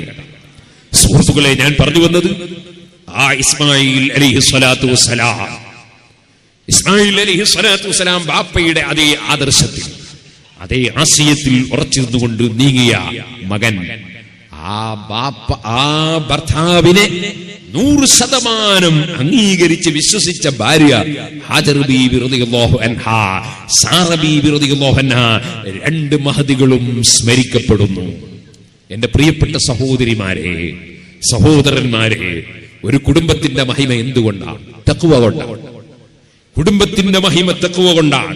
അല്ലാഹു തആല അതുകൊണ്ടാണ് യാ അയ്യുഹന്നാസു തഖൂ റബ്ബക്കും അല്ലദീ ഖലഖകും മിൻ നഫ്സിൻ വാഹിദ വഖലഖ മിൻഹാ സൗജഹാ വബസ്സ മിൻഹുമാ റിജാലൻ കസീറൻ വനിസാഅ വത്തഖുല്ലാഹല്ലദീ തസാഅലൂന ബിഹി വൽ അർഹാം. നിങ്ങൾ അല്ലാഹുവിനെ സൂക്ഷിക്കണം. അല്ലാഹനെ മാത്രം സൂക്ഷിച്ചാൽ പോരാ. അല്ലദീ തസാഅലൂന ബിഹി, അല്ലാഹു തആല നിങ്ങൾ പലപ്പോഴും വല്ല സംഗതിയും കിട്ടാൻ വേണ്ടി അള്ളാനെ വിചാരിച്ച് ചെയ്യണമെന്ന് പറയലില്ലേ? ഞാൻ അള്ളാനെ മുൻനിർത്തി ചോദിക്കലില്ലേ? അങ്ങനത്തെ അള്ളണ്ടല്ലോ, ആ അള്ളാനെ നിങ്ങൾ സൂക്ഷിക്കണം. പോരാ, വൽ അർഹാം, കുടുംബ ബന്ധം സൂക്ഷിക്കണം. കുടുംബ ബന്ധം വളരെ വലുതാണ്. കുടുംബ ബന്ധം സൂക്ഷിക്കണം. സുബ്ഹാനല്ലാഹ്. ജ്യേഷ്ഠനും അനുജനും പരസ്പരം മിണ്ടാത്തവർ, ആങ്ങളെയും പെങ്ങളും പരസ്പരം മിണ്ടാത്തവർ. എന്താ വിഷയം ബാപ്പ മരിച്ചിട്ടുണ്ട്, ബാപ്പാക്ക് കുറെ സ്വത്തുണ്ട്, ഈ സ്വത്തിന്റെ വിഷയത്തിലുള്ള തർക്കാണ്. അതുകൊണ്ട് ജ്യേഷ്ഠൻ അനുജനോട് മിണ്ടുന്നില്ല, ആങ്ങളിനോട് പെങ്ങൾ മിണ്ടുന്നില്ല. നിങ്ങൾ ഇവിടെ ഒന്നും അങ്ങനത്തെ ഒരൊറ്റ കുടുംബം ഇല്ലാത്തത് കൊണ്ട് ഞാൻ പറയുന്നില്ല. ചിലപ്പോ സംഭവിക്കുന്നത്, എന്റെ നാട്ടിലൊക്കെ ചിലപ്പോ സംഭവിക്കാറുള്ളത് കൊണ്ട് ഞാൻ പറയാറ്. ഒരിക്കലും അങ്ങനെയാകരുത്. കുടുംബ ബന്ധം അത് പണത്തിന് വേണ്ടിയും ധനത്തിന് വേണ്ടിയുമുള്ള ബന്ധമല്ല. പണത്തിന് വേണ്ടിയല്ല കുടുംബത്തെ സ്നേഹിക്കേണ്ടതും ബഹുമാനിക്കേണ്ടത്. പണം വളരെ താഴ്ന്ന ഒരു സാധനം, വളരെ താണ ഒരു സാധനം. ദുന്യാവ് എന്ന് പറഞ്ഞാൽ തന്നെ താഴ്ന്നത്. ദുന്യാവ് എന്ന് പറഞ്ഞാൽ മുന്തിയ സാധനമല്ല, അത് വളരെ താണ ഒരു സാധനം.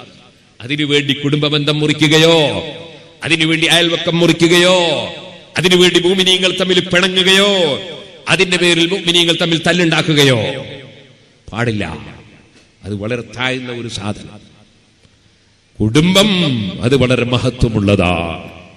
ഖുർആനിൽ അല്ലാഹു പറഞ്ഞില്ലേ, അല്ലദീ തസാഅലൂന ബിഹി വൽ അർഹാം, കുടുംബ ബന്ധം സൂക്ഷിച്ചോളണം. മഹാനായ അഷ്റഫുൽ ഖൽഖ് മുഹമ്മദുർ റസൂലുള്ളാഹി സല്ലല്ലാഹു അലൈഹി വസല്ലം അറഫ ദിവസം അസറിന്റെ ശേഷം ഏറ്റവും ബഹുമാനമുള്ള ദിനം, ഏറ്റവും ബഹുമാനമുള്ള സമയം അറഫ ദിവസം. നിങ്ങൾക്കറിയാലോ, ഫർദ് നോമ്പിന്റെ കൂടെ ഒരുപാട് സുന്നത്ത് നോമ്പുകളുണ്ട്. അതിലേറ്റവും ബഹുമാനമുള്ള നോമ്പ് അറഫയുടെ നോമ്പാണ്. രണ്ടാമത്തത് ആശൂറയുടെ നോമ്പാണ്, മുഹറം. അറഫ നടക്കുന്നത് യുദ്ധം ഹറാമാക്കപ്പെട്ട ദുൽഹജ്ജ് മാസത്തിലാണ്. ദുൽഖഅദ് മാസവും യുദ്ധം ഹറാമാക്കപ്പെട്ട മാസമാണ്. അതേപോലെ യുദ്ധം ഹറാമാക്കപ്പെട്ടിരുന്ന മാസമാണ് മുഹറം. ഒന്ന് കൊല്ലത്തിന്റെ തുടക്കത്തിൽ, ദുൽഖഅദും ദുൽഹജ്ജും കൊല്ലത്തിന്റെ അവസാനത്തിൽ. എന്നാൽ അല്ലാഹു തആല അവന്റെ കാരുണ്യം കൊണ്ട് കൊല്ലത്തിന്റെ മധ്യത്തിലും തന്ന ഒരു മാസം, അതാണ് നമ്മളിപ്പോൾ റജബ്. റജബും യുദ്ധം ഹറാമാക്കപ്പെട്ടിരുന്ന മാസമാണ്. ഖുർആനിൽ അല്ലാഹു പറഞ്ഞു, മിൻഹാ അർബഅത്തുൻ ഹുറും, 4 മാസങ്ങൾ പവിത്ര മാസങ്ങളാണ്. അതിലൊന്നാണ് റജബ്. സുന്നത്ത് നോമ്പിന് ഏറ്റവും പറ്റിയ മാസമാണ് മുഹറം, രണ്ടാമത്തതാണ് റജബ്. സുഹൃത്തുക്കളെ, റജബ് മാസം 27 നോമ്പെടുക്കൽ സുന്നത്തുണ്ടോ, വല്ല കിതാബിലുണ്ടോ എന്നൊക്കെ ചിലപ്പോ മുതഅല്ലിമീങ്ങളോട് ചിലര് റജബ് 27 നോമ്പെടുക്കണോ എന്നൊക്കെ ഇസ്കാല് ചോദിക്കും. എന്റെ പ്രിയപ്പെട്ട മുതഅല്ലിമീങ്ങൾ ധൈര്യത്തോടെ പറയണം, 27 നോമ്പ് സുന്നത്താണ്, 28 നോമ്പ് സുന്നത്താണ്, 29 നോമ്പ് സുന്നത്താണ്, 30 നോമ്പ് സുന്നത്താണ്, ശഅബാൻ 1 നോമ്പ് സുന്നത്താണ്, ശഅബാൻ 2 നോമ്പ് സുന്നത്താണ്, ശഅബാൻ 3 നോമ്പ് സുന്നത്താണ്. ശാഫിഈ മദ്ഹബിലെ ഏറ്റവും മുഅ്തമദായ കിതാബ് തുഹ്ഫയിൽ അത് പറഞ്ഞിട്ടുണ്ട്. അത് എല്ലാ മാസവും ഉണ്ട്, വെറും റജബിൽ മാത്രമല്ല, എല്ലാ മാസവും 27, 28, 29, 30, 1, 2, 3 നോമ്പെടുക്കൽ സുന്നത്തുണ്ട്. പിന്നെ റജബിന്റെ കാര്യം പറയണോ? റജബ് 27 എന്തായാലും ഉണ്ട്. കാരണം അത് മിഅ്റാജ് നടന്ന ദിവസത്തിന്റെ രാത്രിയുടെ പകലും കൂടിയാണ്. അതുകൊണ്ട് എന്തായാലും ഉണ്ട്. അതുകൊണ്ട് റജബ് 27 നോമ്പെടുക്കണ്ടെന്ന് ഏത് പുത്തൻവാദി പറഞ്ഞാലും മുസ്ലിമീങ്ങൾ അംഗീകരിക്കാൻ പാടില്ല. അന്ന് എന്തായാലും നോമ്പെടുക്കൽ സുന്നത്താണ്. എല്ലാ കിതാബിലും ഉണ്ട്, തൊഫേ തന്നെയുണ്ട്. സുഹൃത്തുക്കളെ, ഇതുപോലെ തന്നെയാണ് ശഅബാൻ 15 എല്ലാ മാസവും 13, 14, 15 നോമ്പെടുക്കൽ സുന്നത്താണ്. ദുൽഹജ്ജ് മാസത്തിലെ 13 നോമ്പെടുത്തൂടെ പെരുന്നാളാണ്. അല്ലാത്ത എല്ലാ മാസവും 13, 14, 15 നോമ്പെടുക്കൽ സുന്നത്താണ്. അപ്പൊ ശഅബാൻ 15 നോമ്പെടുക്കൽ സുന്നത്താണെന്നതിൽ ഒരു തർക്കവും ഇല്ല. പക്ഷേ ബറാഅത്ത് ദിവസമായതുകൊണ്ട് അങ്ങനെയും കൂടി അതിന്റെ സുന്നത്തിന്റെ കട്ടി കൂടുന്നുണ്ടോ, ഉണ്ടെന്ന് പറഞ്ഞ പണ്ഡിതന്മാരുണ്ട്. ഏതായാലും നോമ്പെടുക്കൽ സുന്നത്താണെന്നതിൽ തർക്കമില്ല.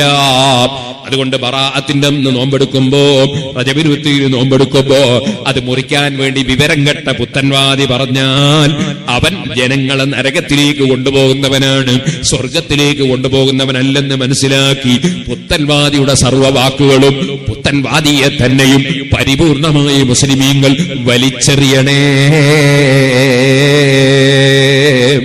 ഇരിക്കട്ടെ, ഞാൻ പറഞ്ഞു വന്നത്, ആ ദുൽഹജ്ജ് മാസത്തിലെ അറഫയുടെ ദിനം, അറഫ മൈതാനിൽ ഒരുമിച്ചുകൂടിയവർക്ക് നോമ്പ് സുന്നത്തില്ല. അത് അവര് ഹജ്ജിന്റെ പ്രവർത്തനം നടക്കുമ്പോ ക്ഷീണിക്കാതിരിക്കാനാണ്.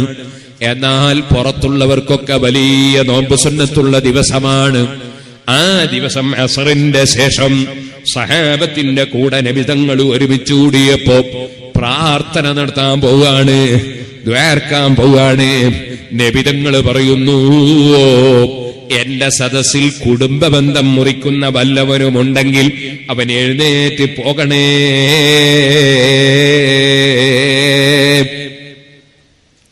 സദസ്സിൽ നിന്ന് ഒരാൾ എഴുന്നേറ്റങ്ങ് പോയി.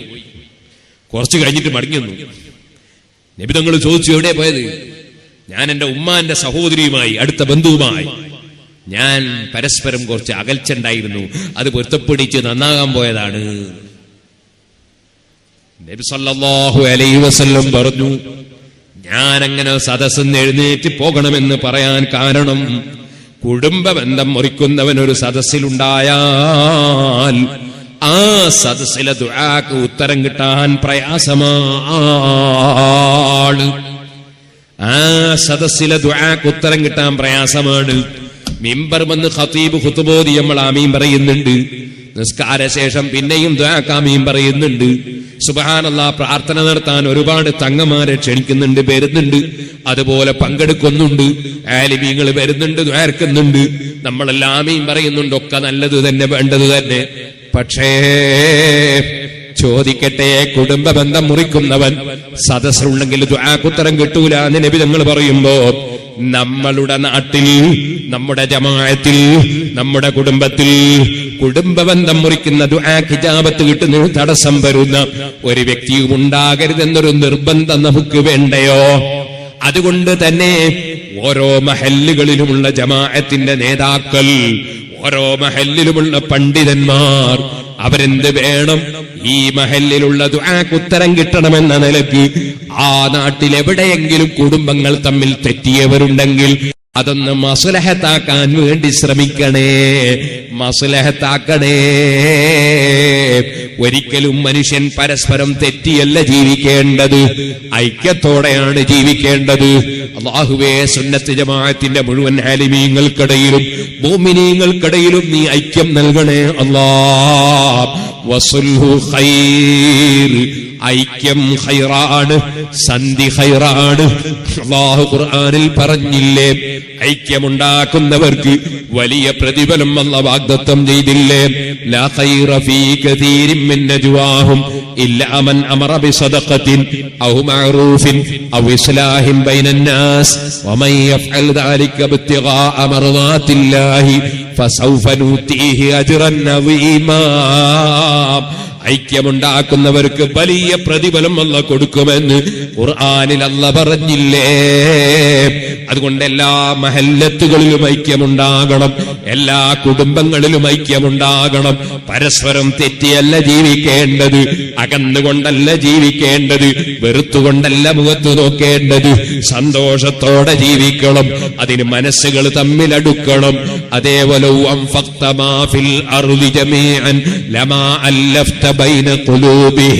ഹൃദയങ്ങൾക്കിടയിൽ ഇണക്കാൻ, ഓ നബിയെ, ഭൂമിയിലുള്ളത് മുഴുവനും ചെലവാക്കിയാൽ ഹൃദയങ്ങളെ ഇണക്കാൻ കഴിയൂല. വലാകിന്നല്ലാഹ അല്ലഫ ബൈന ഖുലൂബിഹിം, ഹൃദയങ്ങൾക്കിടയിൽ ഇണക്കുന്നവൻ അല്ലാഹുവാണ്. ആ റബ്ബിനോട് പ്രാർത്ഥിച്ചുകൊണ്ട് നമ്മൾ പ്രവർത്തിക്കണം. അപ്പോൾ ഒരു കുടുംബത്തിൽ ചേട്ടനും അനുജനും തെറ്റിയാലോ, അതേ ആങ്ങളെയും പെങ്ങളും തെറ്റിയാലോ, ബാപ്പാന്റെ അനുജനും ബാപ്പാന്റെ ചേട്ടനും തെറ്റിയാലോ, അവരൈക്യത്തിലാക്കാൻ വേണ്ടി ശ്രമിക്കണം. അതിന് പറ്റാവുന്നവരതിലിറങ്ങണം, അതിനു വേണ്ടി ശ്രദ്ധിക്കണം. ഒന്നുകൂടി പറയട്ടെ, ഒരു ഭാര്യയും ഭർത്താവും തമ്മിൽ തെറ്റിയാലോ, ഫബഅതു ഹകമൻ മിൻ അഹ്ലിഹി വഹകമൻ മിൻ അഹ്ലിഹാ, രണ്ട് പക്ഷത്തു നിന്നും മാന്യന്മാരായ മധ്യസ്ഥന്മാരിരുന്ന് സംസാരിക്കണം. എന്നിട്ട് ആ കുടുംബങ്ങളെ ഇണക്കിലൂട്ടാൻ വേണ്ടി, തുന്നിച്ചേർക്കാൻ വേണ്ടി ശ്രമിക്കണം. അങ്ങനെ ഇരുന്ന് സംസാരിക്കുന്ന മധ്യസ്ഥന്മാർ നല്ല ഉദ്ദേശത്തോടെ, സതുദ്ദേശത്തോടെ, പടച്ചവൻ എന്റെ മനസ്സറിയുന്നുണ്ട്, ഞാൻ ചെയ്യുന്ന പ്രവർത്തനങ്ങൾ അറിയുന്നുണ്ട്, എന്റെ റബ്ബ് ഇതെല്ലാം കാണുന്നുണ്ട്, അവന്റെ പ്രതിഫലം കിട്ടണമെന്ന നിലക്ക് ഇണക്കത്തിന് വേണ്ടി സംസാരിച്ചാൽ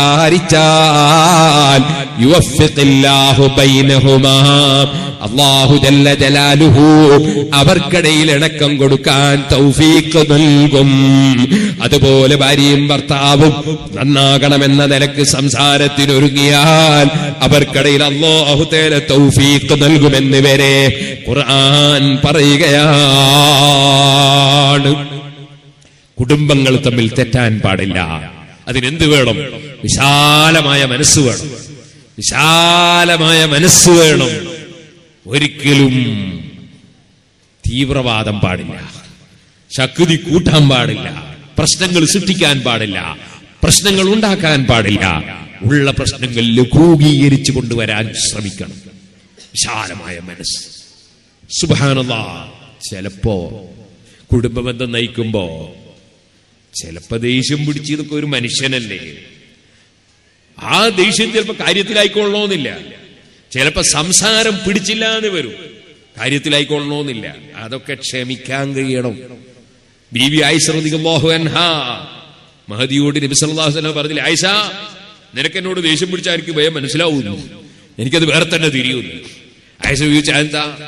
ദേഷ്യം പിടിച്ച സമയത്ത് നീ സംസാരിക്കുമ്പോ സാധാരണ നിനക്ക് സംസാരിക്കും പോലല്ല, സാധാരണ നീ സംസാരിക്കുമ്പോ ലാ വറബ്ബി മുഹമ്മദ്, മുഹമ്മദ് നബി സല്ലല്ലാഹു അലൈഹി വസല്ലം റബ്ബിനെ തന്നെയാണ് സത്യം എന്ന് പറഞ്ഞ് സത്യം ചെയ്യുന്ന നീ എന്നോട് ദേഷ്യം പിടിച്ച സമയത്ത് സംസാരിക്കുമ്പോ ലാ വറബ്ബി ഇബ്രാഹിം, ഇബ്രാഹിം നബിയുടെ റബ്ബിനെ തന്നെയാണ് സത്യം, അങ്ങനെയാ പറയാ. എന്റെ പേര് പറയാൻ ഒരു ചെറിയ മടി അല്ലേ? ആയിഷ ബീവി പറഞ്ഞു, വല്ലാഹി ശരിയാ, വല്ലാഹി ശരിയാ. ദേഷ്യം പിടിക്കുമ്പോ ഞാൻ എന്നോട് ദേഷ്യം പിടിച്ച സമയത്ത്, അല്ലെങ്കിൽ ഇതാ കുന്തി അലയ്യ ഗൾബാ, എന്നോട് ദേഷ്യം പിടിച്ച സമയത്ത് നീ പറയുമ്പോ നീ വറബ്ബി ഇബ്രാഹിം എന്റെ ഉപ്പാപ്പാന്റെ പേരെ പറയൂ, എന്റെ പേരും അറിയൂല അല്ലേ എന്ന് ചോദിച്ചു നബി സല്ലല്ലാഹു അലൈഹി വസല്ലം. ആയിഷ പറഞ്ഞു, വല്ലാഹി ശരിയാ നബിയെ, പക്ഷെ മനസ്സുകൊണ്ട് ഞാൻ വെറുക്കലില്ലട്ടോ, നാവുകൊണ്ട് പറയുമ്പോ മാത്രമേ ഉള്ളൂ. ഞാനൊരു കാര്യം പറയട്ടെ, ഏകദേശ ഭാര്യമാരും അങ്ങനെയാ. അത് ഉൾക്കൊള്ളാൻ ഭർത്താക്കന്മാർക്ക് കഴിയണം. നമ്മളെ ഭാര്യമാര് മനസ്സുകൊണ്ട് നമ്മളെ വെറുക്കൂല. ചില ചോദ്യം ചെയ്യലൊക്കെ കേട്ടാലോ സുബ്ഹാനല്ലാഹ്, പോലീസുകാർ ചോദിക്കുന്നതിനേക്കാണ് കടുപ്പത്തിലേക്ക്. എവിടെയാ പോയത്? ഇതുവരെ എവിടെയാ പോയി കുത്തിരുന്നത് നോക്കിയാ ചിലപ്പോ ചോദിക്കാം. ഇതുവരെ എവിടെയാ പോയി ഇരുന്നത്, എവിടെയാ പോയത്? ഇങ്ങനെയൊക്കെ ചിലപ്പോ ചോദിക്കും. അപ്പോഴേക്ക് ഇവളാരാ എന്നെ ചോദ്യം ചെയ്യാൻ എന്ന നിലക്ക് ആളെടുക്കരുത്, ആ നിലക്ക് അവളോട് പെരുമാറരുത്, അതിന് നമ്മൾ ദേഷ്യം പിടിക്കരുത്. ഇബ്രാഹിം നബി അലൈഹി ഇസ്ലാമിന്റെ പേര് പറഞ്ഞു ലാ റബ്ബി ഇബ്രാഹിം എന്ന് പറയുന്നു. നബി തങ്ങൾക്ക് അറിയാം ആയിഷ ബീവിക്ക് ദേഷ്യം പിടിച്ചിട്ടാണ്. പക്ഷെ ആയിഷ ബീവി റസൂൽ സല്ലല്ലാഹു അലൈഹി വസല്ലം നിങ്ങളുടെ മുമ്പിൽ വളരെ ചെറിയ ആളല്ലേ, പക്ഷെ നബി തങ്ങൾക്ക് വെറുപ്പൊന്നുമില്ല. അങ്ങനെ വലിയവർക്ക് വെറുപ്പുണ്ടാവില്ല. വെറുപ്പ് പിടിക്കുമ്പോൾ മനസ്സിലാക്കുന്ന ആള് ചെറുതാണ്. വലിയ വലിയ മഹാന്മാർക്ക് വെറുപ്പുണ്ടാവില്ല, ആരോടും വെറുപ്പ് പിടിക്കൂല. അവർ പരമാവധി വെറുപ്പിനെ അടക്കി വെക്കും. അവർക്ക് വെറുപ്പ് പിടിക്കും എപ്പോ? ദീനീ വിഷയം വരുമ്പം വെറുപ്പ് പിടിക്കും. ആലിമീങ്ങളെ നിന്ദിച്ചാൽ, ഔലിയാക്കളെ നിസാരപ്പെടുത്തിയാൽ, നബി സല്ലല്ലാഹു അലൈഹി വസല്ലം സാധാരണക്കാരനാണെന്ന് പറഞ്ഞാൽ, അള്ളാഹു കയ്യും കാലും ഉണ്ട് എന്ന് പറഞ്ഞാൽ, അങ്ങനെ ഈമാൻ തെറ്റിക്കുന്നത് കാണുമ്പോൾ വെറുപ്പിടിക്കും. അതുപോലെ നിസ്കാരം വേണ്ട എന്ന് പറഞ്ഞാൽ, തറാവീന്റെ എണ്ണം 8 എന്ന് പറഞ്ഞാൽ, ഖുത്ബ മലയാളത്തിലാക്കണമെന്ന് പറഞ്ഞാൽ ദേഷ്യം പിടിക്കും. കാരണം അള്ളാഹിന്റെ ദീനുണ്ട് കളിക്കാൻ, അപ്പൊ ദേഷ്യം പിടിക്കും. അതുപോലെ കള്ളുടിക്കുന്നതിന് കുഴപ്പമില്ല എന്ന് പറഞ്ഞാൽ ദേഷ്യം പിടിക്കും. സുബ്ഹാനല്ലാഹ്.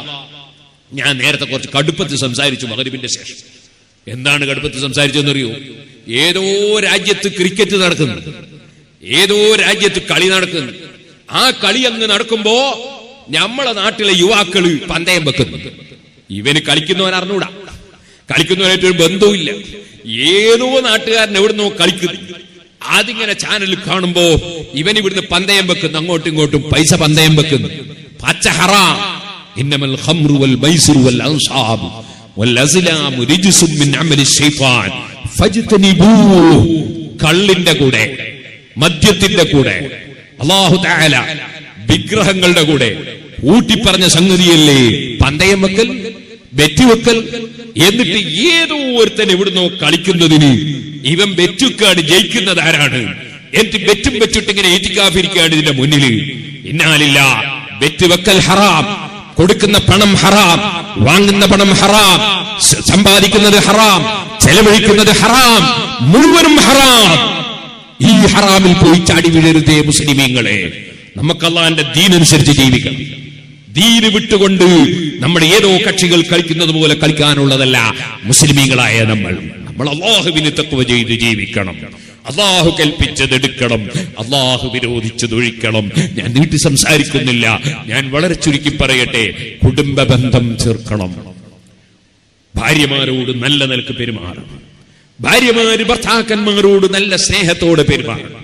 ഒരു ഭർത്താവിന് എന്തോ ഒരു സമയത്ത് വെറുപ്പിടിച്ചപ്പോ എന്തെങ്കിലും ഒന്ന് പറയുമ്പോഴേക്ക് ഇറങ്ങിപ്പോയി വിടരുത്. മറിച്ച് ക്ഷമിച്ച് ഭർത്താവിന്റെ പൊരുത്തം വാങ്ങാൻ നോക്കണം.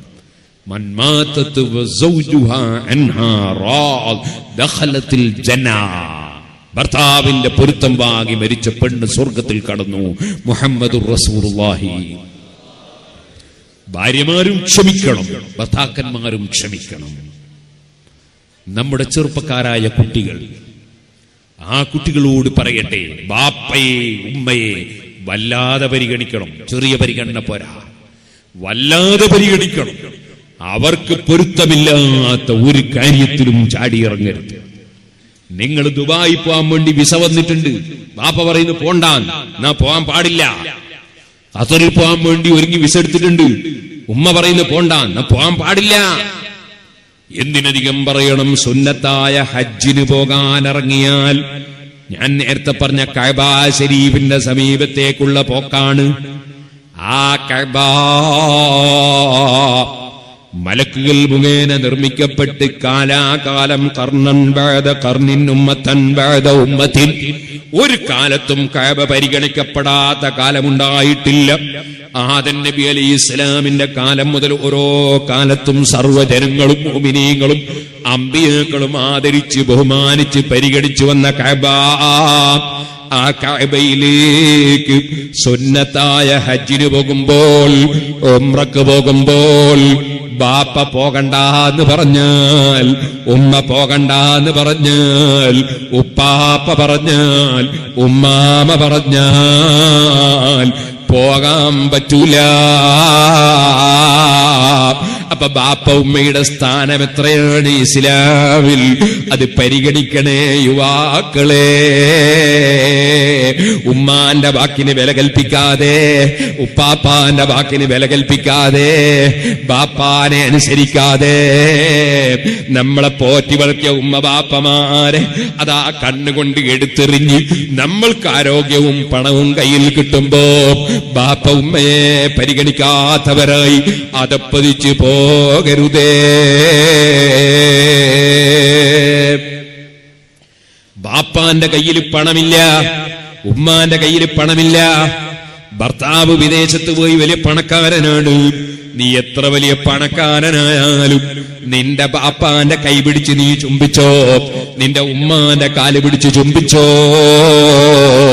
അത് ബറക്കത്തുള്ള കാലാണ്, ബറക്കത്തുള്ള കയ്യാണ്. നീ പല തങ്ങന്മാരെയും കൈപിടിച്ച് ചുംബിക്കുന്നില്ലേ, നീ പല ആലിമീങ്ങളെയും കൈപിടിച്ച് ചുംബിക്കുന്നില്ലേ, അത് ബറക്കത്തുള്ളതാകാം, ആകാതിരിക്കാം.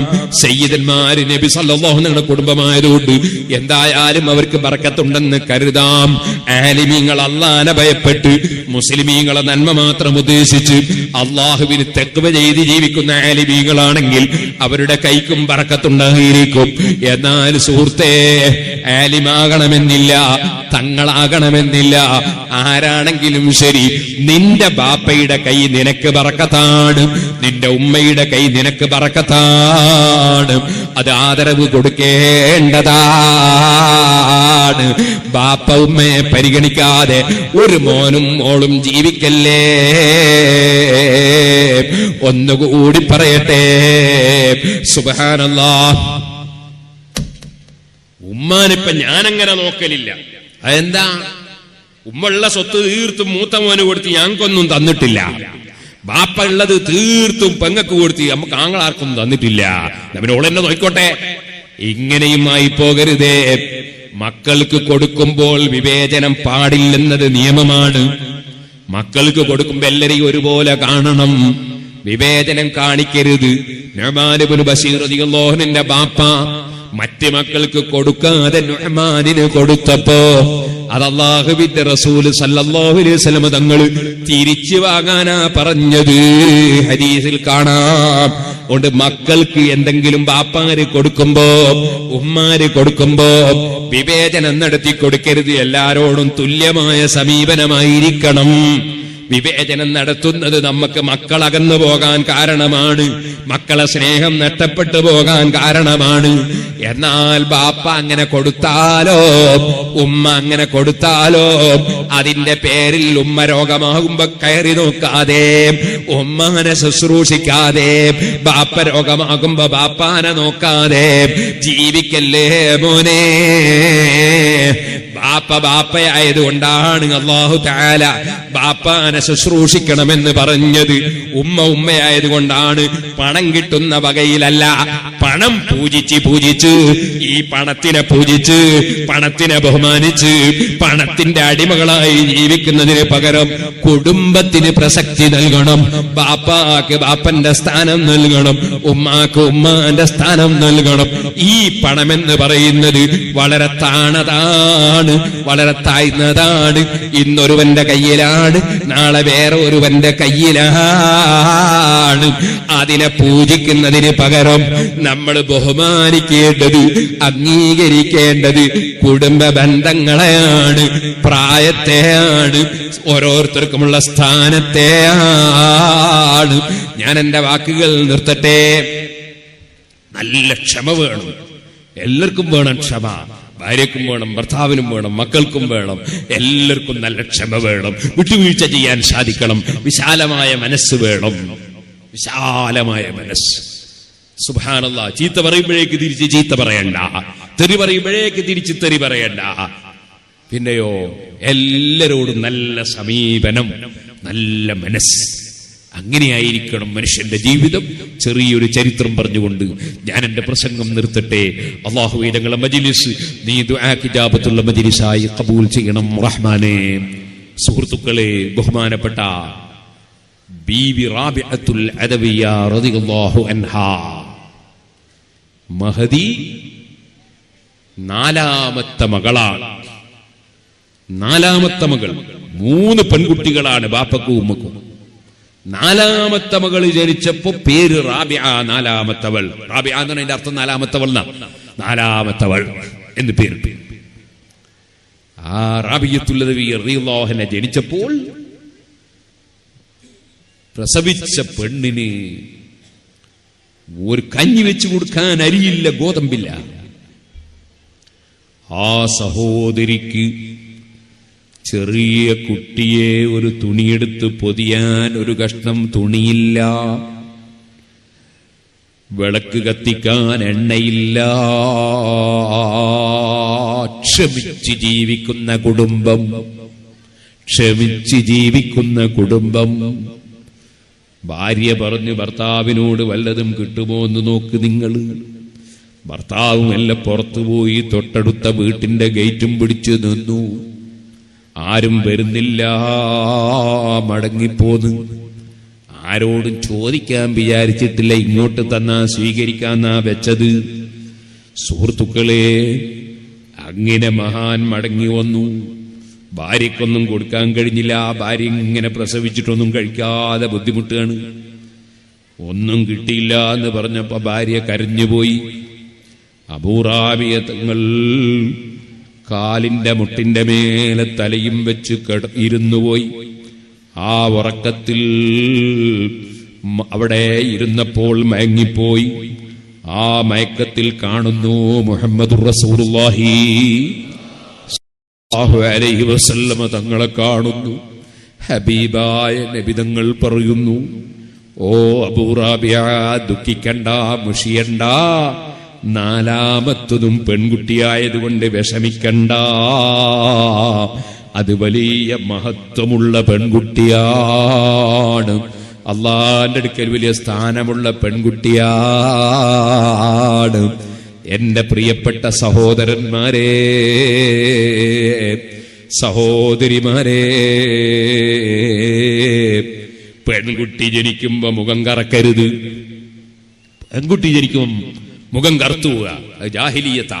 മുസ്ലിമിയൊക്കെ പാടില്ല, സന്തോഷത്തോടെ സ്വീകരിക്കണം അല്ലാഹു തരുന്നത്. ചില സ്ത്രീകളുണ്ട്, നിങ്ങളോടൊന്നും അങ്ങനത്തെ സ്ത്രീകൾ ഉണ്ടാവില്ല. ചില സ്ത്രീകളുണ്ട്, മകന്റെ ഭാര്യ ഒരു പ്രസവിച്ചു, ഒന്നാമത്തെ പ്രസവം പെൺകുട്ടി, രണ്ടാമത്തവും പെൺകുട്ടി, മൂന്നാമത്തെ ഗർഭിണിയായപ്പോ ഇവളെ വകയിൽ ഭീഷണി, ഇനിയെങ്ങാനും പെൺകുട്ടീനെ പ്രസവിച്ചിട്ട് ഇങ്ങോട്ട് വരണ്ടട്ടോ. ഇങ്ങനത്തെ ചില ഉമ്മാരുണ്ട്, നിങ്ങളിവിടെ ഒന്നുമില്ല.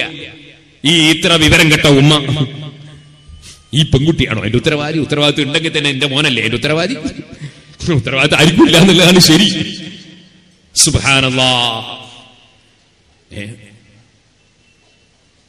ഇന്നാള് ഒരു സ്ത്രീ എന്നോട് വിളിച്ചു പറഞ്ഞു, ദ്വാരക്കൾ ഉസ്താദെ സിറാജുല്ലിലേക്ക് നേർച്ചയാക്കിയിട്ടുണ്ട്. എന്താ സംഗതി? 2 പെൺകുട്ടികൾ, 2 ആൺകുട്ടികൾ, പെൺകുട്ടിയില്ല. അപ്പോ എന്റെ മോൻ പറയുന്നു, ഇനിയും നിങ്ങൾ ആൺകുട്ടീനെ തന്നെയാണ് പ്രസവിക്കുന്നതെങ്കിൽ ഞാൻ പ്രസവിക്കുന്നതിനെ കൊന്നാളെയോ. എന്തേ എനിക്കൊരു പെങ്ങളെ തരാത്തത്? ഈ ഉമ്മയാ പെങ്ങളെ കൊടുക്കണ്ടേ? അല്ലാഹുവല്ലേ മക്കളെ കൊടുക്കുന്നവൻ. ഇബ്രാഹിം നബി അലൈഹി ഇസ്ലാമിന് പെൺകുട്ടികളില്ല, ലൂത്ത് നബി അലൈഹി ഇസ്ലാമിന് ആൺകുട്ടികളില്ല, ഈസാ നബി അലൈഹി ഇസ്ലാമിന് ആണുമില്ല പെണ്ണുമില്ല. നബി സല്ലല്ലാഹു അലൈഹി വസല്ലം നിങ്ങൾക്ക് ആൺകുട്ടിയുണ്ട് പെൺകുട്ടിയുണ്ട്, പക്ഷെ ആൺകുട്ടികൾ മുഴുവനും കുട്ടിക്കാലത്ത് മരിച്ചുപോയി. റബ്ബിന്റെ തീരുമാനവും നിയന്ത്രണവുമല്ലേ. ഈമാൻ വേണ്ടേ മനുഷ്യന്മാർക്ക്? വിശ്വാസം വേണ്ടേ? അപ്പോ റാബിയത്തുൽ അദ്വി റളിയല്ലാഹു അൻഹയുടെ ബാപ്പക്കോ ഉമ്മക്കോ ഒരു പ്രശ്നവുമില്ല, പക്ഷേ ഞെരുക്കം കൊണ്ട് വല്ലാത്ത പ്രയാസം. നിങ്ങൾ വിഷമിക്കണ്ട. നിങ്ങൾ നാളെ രാവിലെ സുബ്ഹി നിസ്കരിച്ച് അതാ ബസ്രയിലെ ഭരണാധികാരി ഈസ ഇബ്നു സാദാനെ കാണാൻ പോകണം. ഈസ ഇബ്നു സാദാൻ ഭരണാധികാരി, അദ്ദേഹത്തിന് ഒരു കത്ത് കൊടുത്താൽ നല്ലത്. ആ കത്തിൽ നിങ്ങൾ പറയേണ്ടത് എന്താണ്? എല്ലാ ദിവസവും 100 സ്വലാത്ത് എന്റെ പേരിൽ ചൊല്ലാതെ ആ ഭരണാധികാരി ഉറങ്ങാറില്ല. വെള്ളിയാഴ്ച രാവിലെ 400 സ്വലാത്ത് ചൊല്ലാറുണ്ട്. ഇന്നലത്തെ സ്വലാത്ത് അദ്ദേഹം മറന്നു പോയിട്ടുണ്ട്. അഹല്ലാ ഉമ്മതഹു ഫീ ർസി മില്ലതിഹി കല്ലൈസി ഹല്ലാ മഅൽ അസ്ബാലി ഫീ അജബി. എല്ലാവരും എഴുന്നേറ്റ് സ്വലാത്തി വിളിക്ക. മൗലായ സല്ലി വസല്ലിം ദാഇ മൻ അബദാ അലാ ഹബീബിക ഖൈറിൽ ഖൽഖി കുല്ലിഹിം. പ്രായമുള്ളവരൊന്നും എഴുന്നേറ്റ് ബുദ്ധിമുട്ടുണ്ട, കാലിന് വേദനയുള്ളവരൊന്നും നിൽക്കണ്ട. എല്ലാത്തവരും 5 മിനിറ്റ് നിന്നോളി, ഞാൻ ദ്വാരക്കാൻ പോവാണ്. ദൂരെ നിൽക്കുന്ന മുഅ്മിനീങ്ങളൊക്കെ സദസ്സിലേക്ക് വരണം. അല്ലാഹുവിനോട് ഈ ചരിത്രം പറഞ്ഞുകൊണ്ട് ഇൻഷാ അല്ലാഹ് ദുആ ചെയ്യണം. അല്ലാഹു നമ്മുടെ മജ്ലിസ് ദുആക്ക് ഉത്തരമുള്ള മജ്ലിസ് ആക്കട്ടെ. സുഹൃത്തുക്കളെ, മഹദിയായ ബീബി റാബിയത്തുൽ അദവിയ്യ റളിയല്ലാഹു അൻഹയുടെ പിതാവിനോട് അല്ലാഹുവിന്റെ റസൂൽ ഉറക്കത്തിൽ പറയാണ്, പൊയ്ക്കോ ഹക്മുൽ ബസറ, ബസറയിലെ ഭരണാധികാരിയോട് പറയൂ, ദിനേന എന്റെ പേരിൽ 100 സ്വലാത്ത് ചൊല്ലാറുണ്ട് അദ്ദേഹം. വെള്ളിയാഴ്ച രാവിൽ 400 സ്വലാത്ത് ചൊല്ലാറുണ്ട്. ഇന്നലത്തെ സ്വലാത്ത് അദ്ദേഹം മറന്നുപോയിട്ടുണ്ട്. ഇന്നലെ സ്വലാത്ത് ചൊല്ലിയിട്ടില്ല. ആര് എവിടുന്ന് സലാത്ത് ചൊല്ലിയാലും എവിടുന്ന് സലാം ചൊല്ലിയാലും ഹബീബായ നബി സല്ലല്ലാഹു അലൈഹി വസല്ലം തങ്ങൾക്ക് ഖബറിൽ അത് കിട്ടുന്നുണ്ട്, അറിയുന്നുണ്ട്, കാണുന്നുണ്ട്. അതവിടുന്ന് പറഞ്ഞപ്പോഴാ സഹാബത്തിൽ ഒരാൾ ചോദിച്ചത്, വഖദ് അരിംത, തങ്ങൾ ഖബറിന്റെ ഉള്ളിൽ നിന്ന് ജീർണിച്ച് നശിച്ചു പോയാൽ ഓ നബിയേ, തങ്ങൾക്ക് ഞങ്ങളെ സലാത്ത് കാണലെങ്ങിനെ? തങ്ങൾ ഖബറിന്റെ ഉള്ളിൽ നിന്ന് ജീർണിച്ച് നശിച്ചു പോയാൽ തങ്ങളെ ഞങ്ങളെ സലാത്ത് നമുക്ക് കിട്ടലെങ്ങിനെ? അപ്പോഴാ പറഞ്ഞത്, ഇന്നല്ലാഹ ഹറമ അലൽ അർളി അജ്സാദൽ അംബിയാ, അംബിയാക്കളെ ശരീരം മണ്ണ് തിന്നൂല, മണ്ണിന് തിന്നൽ ഹറാമാക്കിയിരിക്കുകയാണ് അല്ലാഹു തആല. ഒരു മണ്ണും അംബിയാക്കളെ ശരീരം നശിപ്പിക്കൂല.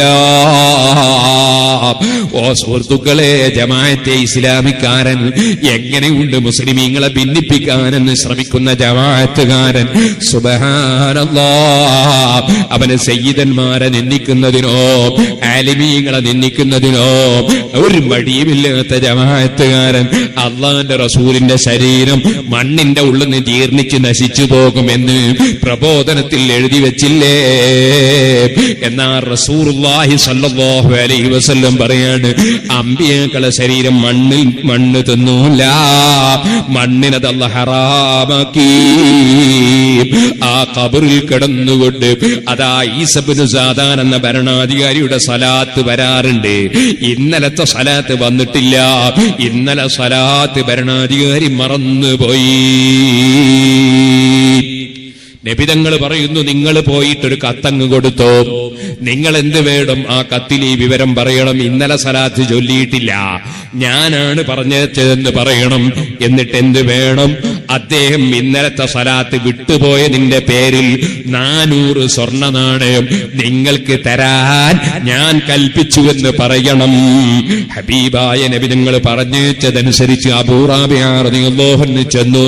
കത്ത് കയ്യിൽ കിട്ടിയപ്പോൾ ഭരണാധികാരിക്ക് വല്ലാത്ത സന്തോഷം.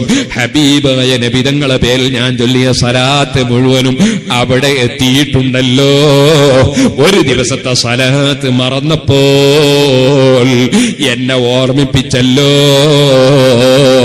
അതിന്റെ പുറമെ ആ സലാത്ത് വിട്ടുപോയതിന്റെ പ്രായശ്ചിത്തമായി 400 സ്വർണ്ണ നാണയം പാവപ്പെട്ട അബൂ റാബിയക്ക് കൊടുക്കാനും പറഞ്ഞല്ലോ. സന്തോഷം കൊണ്ട് ആ ഭരണാധികാരി 2000 സ്വർണ്ണ നാണയം എടുത്തു, സാധുക്കൾക്ക് വിതരണം ചെയ്യുകയാണ്. 2000 സദഖ ചെയ്തതിന്റെ പുറമെ അതാ 400 സ്വർണ്ണ നാണയം എടുത്ത് അത് റസൂലുള്ള പറഞ്ഞേച്ച വ്യക്തിയുടെ കയ്യിൽ ഞാൻ തന്നെ കൊടുക്കുമെന്ന നിലക്ക് അദ്ദേഹം അതാ കൊണ്ടുവന്ന് കൊടുക്കുകയാണ്. സുഹൃത്തുക്കളെ, ആ സ്വർണ്ണ നാണയവും വാങ്ങിയിട്ട് ബഹുമാനപ്പെട്ട അബൂ റാബിഅ തങ്ങൾ വന്ന് കുടുംബ ബന്ധം സുരക്ഷിതമായി കുടുംബ ബന്ധം നയിക്കുകയാണ്. ഇന്നമാ യുവഫസ്സാബിറൂന അജ്റഹും ബിഗൈരി ഹിസാബ്.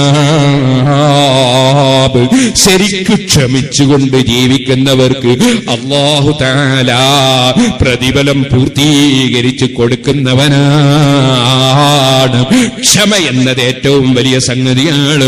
അതുകൊണ്ട് ഉമ്മമാരെ, ഭർത്താവിന് കഴിവില്ലാത്ത സമയത്ത് ഭർത്താവിനെ പറഞ്ഞ് ശല്യം ചെയ്യരുതേ. നിങ്ങൾ വിചാരിച്ചതുപോലെ ഒരു കാര്യം നടക്കാതിരിക്കുമ്പോ ഭർത്താവിനെ വെറുക്കരുതേ.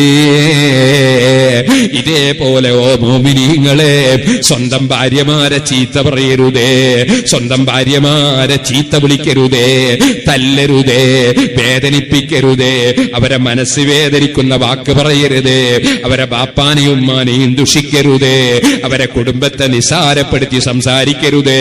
അതൊക്കെ ആ സ്ത്രീയുടെ മനസ്സിൽ വല്ലാത്ത മുറിവേൽപ്പിക്കും.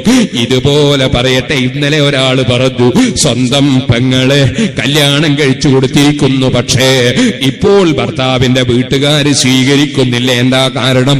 ഭർത്താവിന്റെ പെങ്ങളെ കല്യാണത്തിന് ഈ ആങ്ങളയുടെ ഭാര്യയുടെ സ്വർണം എടുത്തു കൊടുക്കാൻ ബാപ്പ ഉമ്മ തീരുമാനിച്ചപ്പോ ആ പെൺകുട്ടിയുടെ കുടുംബം അതിന് സമ്മതിക്കാത്തതുകൊണ്ട് ആ പെൺകുട്ടിയുമായി അകലുന്ന എന്ത് തോന്നിവാസം എന്നാണ് ഇതിന് പറയേണ്ടത്. ഇന്നാലില്ലാ. ആ പെൺകുട്ടിക്ക് പെൺകുട്ടിയുടെ ബാപ്പ കൊടുത്ത സ്വർണം നിന്റെ പെങ്ങളെ കെട്ടിക്കാൻ എടുത്തു കൊടുക്കാൻ പറ്റുമോ? അവര് പൊരുത്തപ്പെടാതെ എടുക്കാൻ പറ്റുമോ? വാങ്ങാൻ പറ്റുമോ? ഹറാമും ഹലാലുമില്ലാത്ത ജീവിതം നയിക്കല്ലേ, കുടുംബ ബന്ധം തകർക്കല്ലേ. കുടുംബം സന്തോഷത്തോടെ ജീവിക്കണം. അതിന് അല്ലാഹുവിന്റെ നിയമങ്ങൾ ജീവിതത്തിൽ പകർത്തണം. വഅശ്റൂഹുന്ന ബിൽ മഅറൂഫ്. ഭാര്യമാരോട് നല്ല നിലക്ക് പെരുമാറണം. അവരോട് ചുണ്ടി പിടിച്ചുകൊണ്ടല്ല പെരുമാറേണ്ടത്. ഭാര്യമാരോട് നല്ല നിലക്ക് പെരുമാറണം. ഭർത്താവിനെ ഒരിക്കലും വഞ്ചിക്കരുത്. ഭർത്താവ് വാങ്ങിത്തന്ന ടെലിഫോൺ എടുത്ത് ഭർത്താവ് പൊരുത്തപ്പെടാത്തവരെ വിളിക്കല്ലേ ഉമ്മമാർ. ഉമ്മമാരെ, ഭർത്താവ് ഉണ്ടാക്കിയ വീട്ടിൽ ഭർത്താവ് പൊരുത്തപ്പെടാത്തവരെ കയറ്റല്ലേ. ആ റബ്ബിനെ ഭയപ്പെട്ടും അവൻ രഹസ്യവും പരസ്യവും അറിയുന്നുവെന്ന് ചിന്തിച്ചും കുടുംബബന്ധം സന്തോഷകരമായി നീക്കാൻ അള്ളാന്റെ കൽപ്പനകൾ ജീവിതത്തിൽ പകർത്തി സന്തോഷ കുടുംബം, അതാണ് മുസ്ലിം കുടുംബം, അതാണ് നമ്മുടെ കുടുംബം. അതിനെല്ലാവരും തയ്യാറാകണമെന്ന് വസിയ്യത്ത് ചെയ്ത് ഞാൻ എന്റെ വാക്കുകൾ നിർത്തട്ടെ. അർഹമർ റഹീമീൻ അൽ മലിക്കുൽ ജബ്ബാറായ രാജസയ്യിദായ റഹ്മാനേ, ഞങ്ങളെ മജ്ലിസ് നീ ദുആക്ക് ഇജാബത്തുള്ള മജ്ലിസാക്കണം റഹ്മാനേ. ഞങ്ങളെല്ലാവരെയും നീ പൊരുത്തപ്പെട്ട സാലിഹീങ്ങളിൽ പെടുത്തണം റഹ്മാനേ. വഅദ് നിർത്താൻ നോക്കും ബക്കറ്റ് കൊണ്ടുവന്നാൽ അതിന്റെ മേന പിരിവെടുത്തു കൊടുക്കണം എന്നാണ്. 35 കൊല്ലായി വഅദ് തുടങ്ങിയിട്ട്. ഇതുവരെയുള്ള അനുഭവം അങ്ങനെയാണ്. ഇവിടെയും മുമ്പ് പലപ്പോഴും വഅദ് പറഞ്ഞിട്ടുണ്ട്. അല്ലാഹു തആല ഈ നാട്ടിലും പരിസരങ്ങളിലുള്ള എല്ലാ ജമാഅത്തുകൾക്കും ഈ ജമാഅത്തിനും എല്ലാവർക്കും അല്ലാഹു എല്ലാ ഖൈറും വർദ്ധിപ്പിക്കട്ടെ. ഈ ഉറൂസിന് വേണ്ടി അധ്വാനിക്കുന്ന യുവാക്കൾ, വളണ്ടിയർമാർ എല്ലാവർക്കും അല്ലാഹു എല്ലാ ഖൈറും ചെയ്യട്ടെ. നല്ല സന്തോഷത്തോടുകൂടി ഈ മഹത്തായ പള്ളിയും ദർസും മദ്രസയും അങ്ങനെ ദീനീ സ്ഥാപനങ്ങളൊക്കെ നടത്തുന്ന ഇവിടുത്തെ ജമാഅത്തിനെ ശക്തിപ്പെടുത്താൻ നിങ്ങളെല്ലാവരും സഹായിക്കണം, സഹകരിക്കണം. ഈ ഉറൂസിനും വലിയ ചെലവുകളൊക്കെ ഉണ്ടാവുമല്ലോ. അല്ലാഹു തആല എല്ലാം കബൂൽ ചെയ്യട്ടെ. വളരെ പെട്ടെന്ന് ഈ ഭാഗത്ത് നിന്ന് ഇങ്ങനെ വരിക, അങ്ങോട്ട് പോവുക, വളരെ പെട്ടെന്ന് വന്ന് തരണം. കൈ പിടിക്കരുത്. കൈ പിടിക്കാൻ ഇതാ ഈ സ്റ്റേജിൽ തന്നെ തങ്ങന്മാരുണ്ടാവും, അവരൊക്കെ കൈ പിടിച്ചാൽ നല്ല ബർക്കത്തുണ്ടാവും. എന്റെ കൈ അതിന് മാത്രം നല്ല കൈയൊന്നുമല്ല. എനിക്ക് കൈ നന്നായാൽ തന്നെ നിങ്ങൾ പിടിച്ചാൽ എനിക്ക് നേരവും പോവും, വേദനയാവും. അതുകൊണ്ട് എല്ലാവരും സംഭാവന ഈ ഭാഗത്ത് വരിക, ഇങ്ങനെ വരിക, ഇങ്ങോട്ട് വരിക, അങ്ങോട്ട് പോവാ. നിങ്ങൾ അവിടെ തടുക്കണ്ട.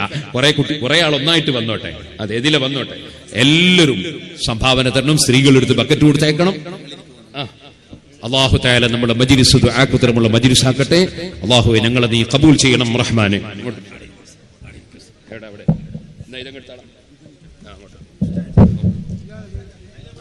നമ്മളെ ഓപ്പറേറ്റർ തങ്ങളെ കൈ പിടിച്ചോളി, സംഭാവന എന്റെ അടുത്ത് തന്നോളി, സംഭാവന ഞാൻ വായിച്ചോളാം. തങ്ങളെ കൈ എല്ലാവരും ബർക്കത്തിൽ പിടിച്ചോളി. അല്ലാഹു തആല നമ്മളെല്ലാവരെയും സാലിഹീങ്ങളിൽ പെടുത്തട്ടെ. അവിടെ തന്നെ സംഭാവന കൊടുത്താലും കുഴപ്പമൊന്നുമില്ല. അവിടെ ആ മൈക്കിന്റെ ആളുണ്ടല്ലോ, അയാളോട് ഒരു ഇതിങ്ങോട്ട് തരാൻ പറഞ്ഞു.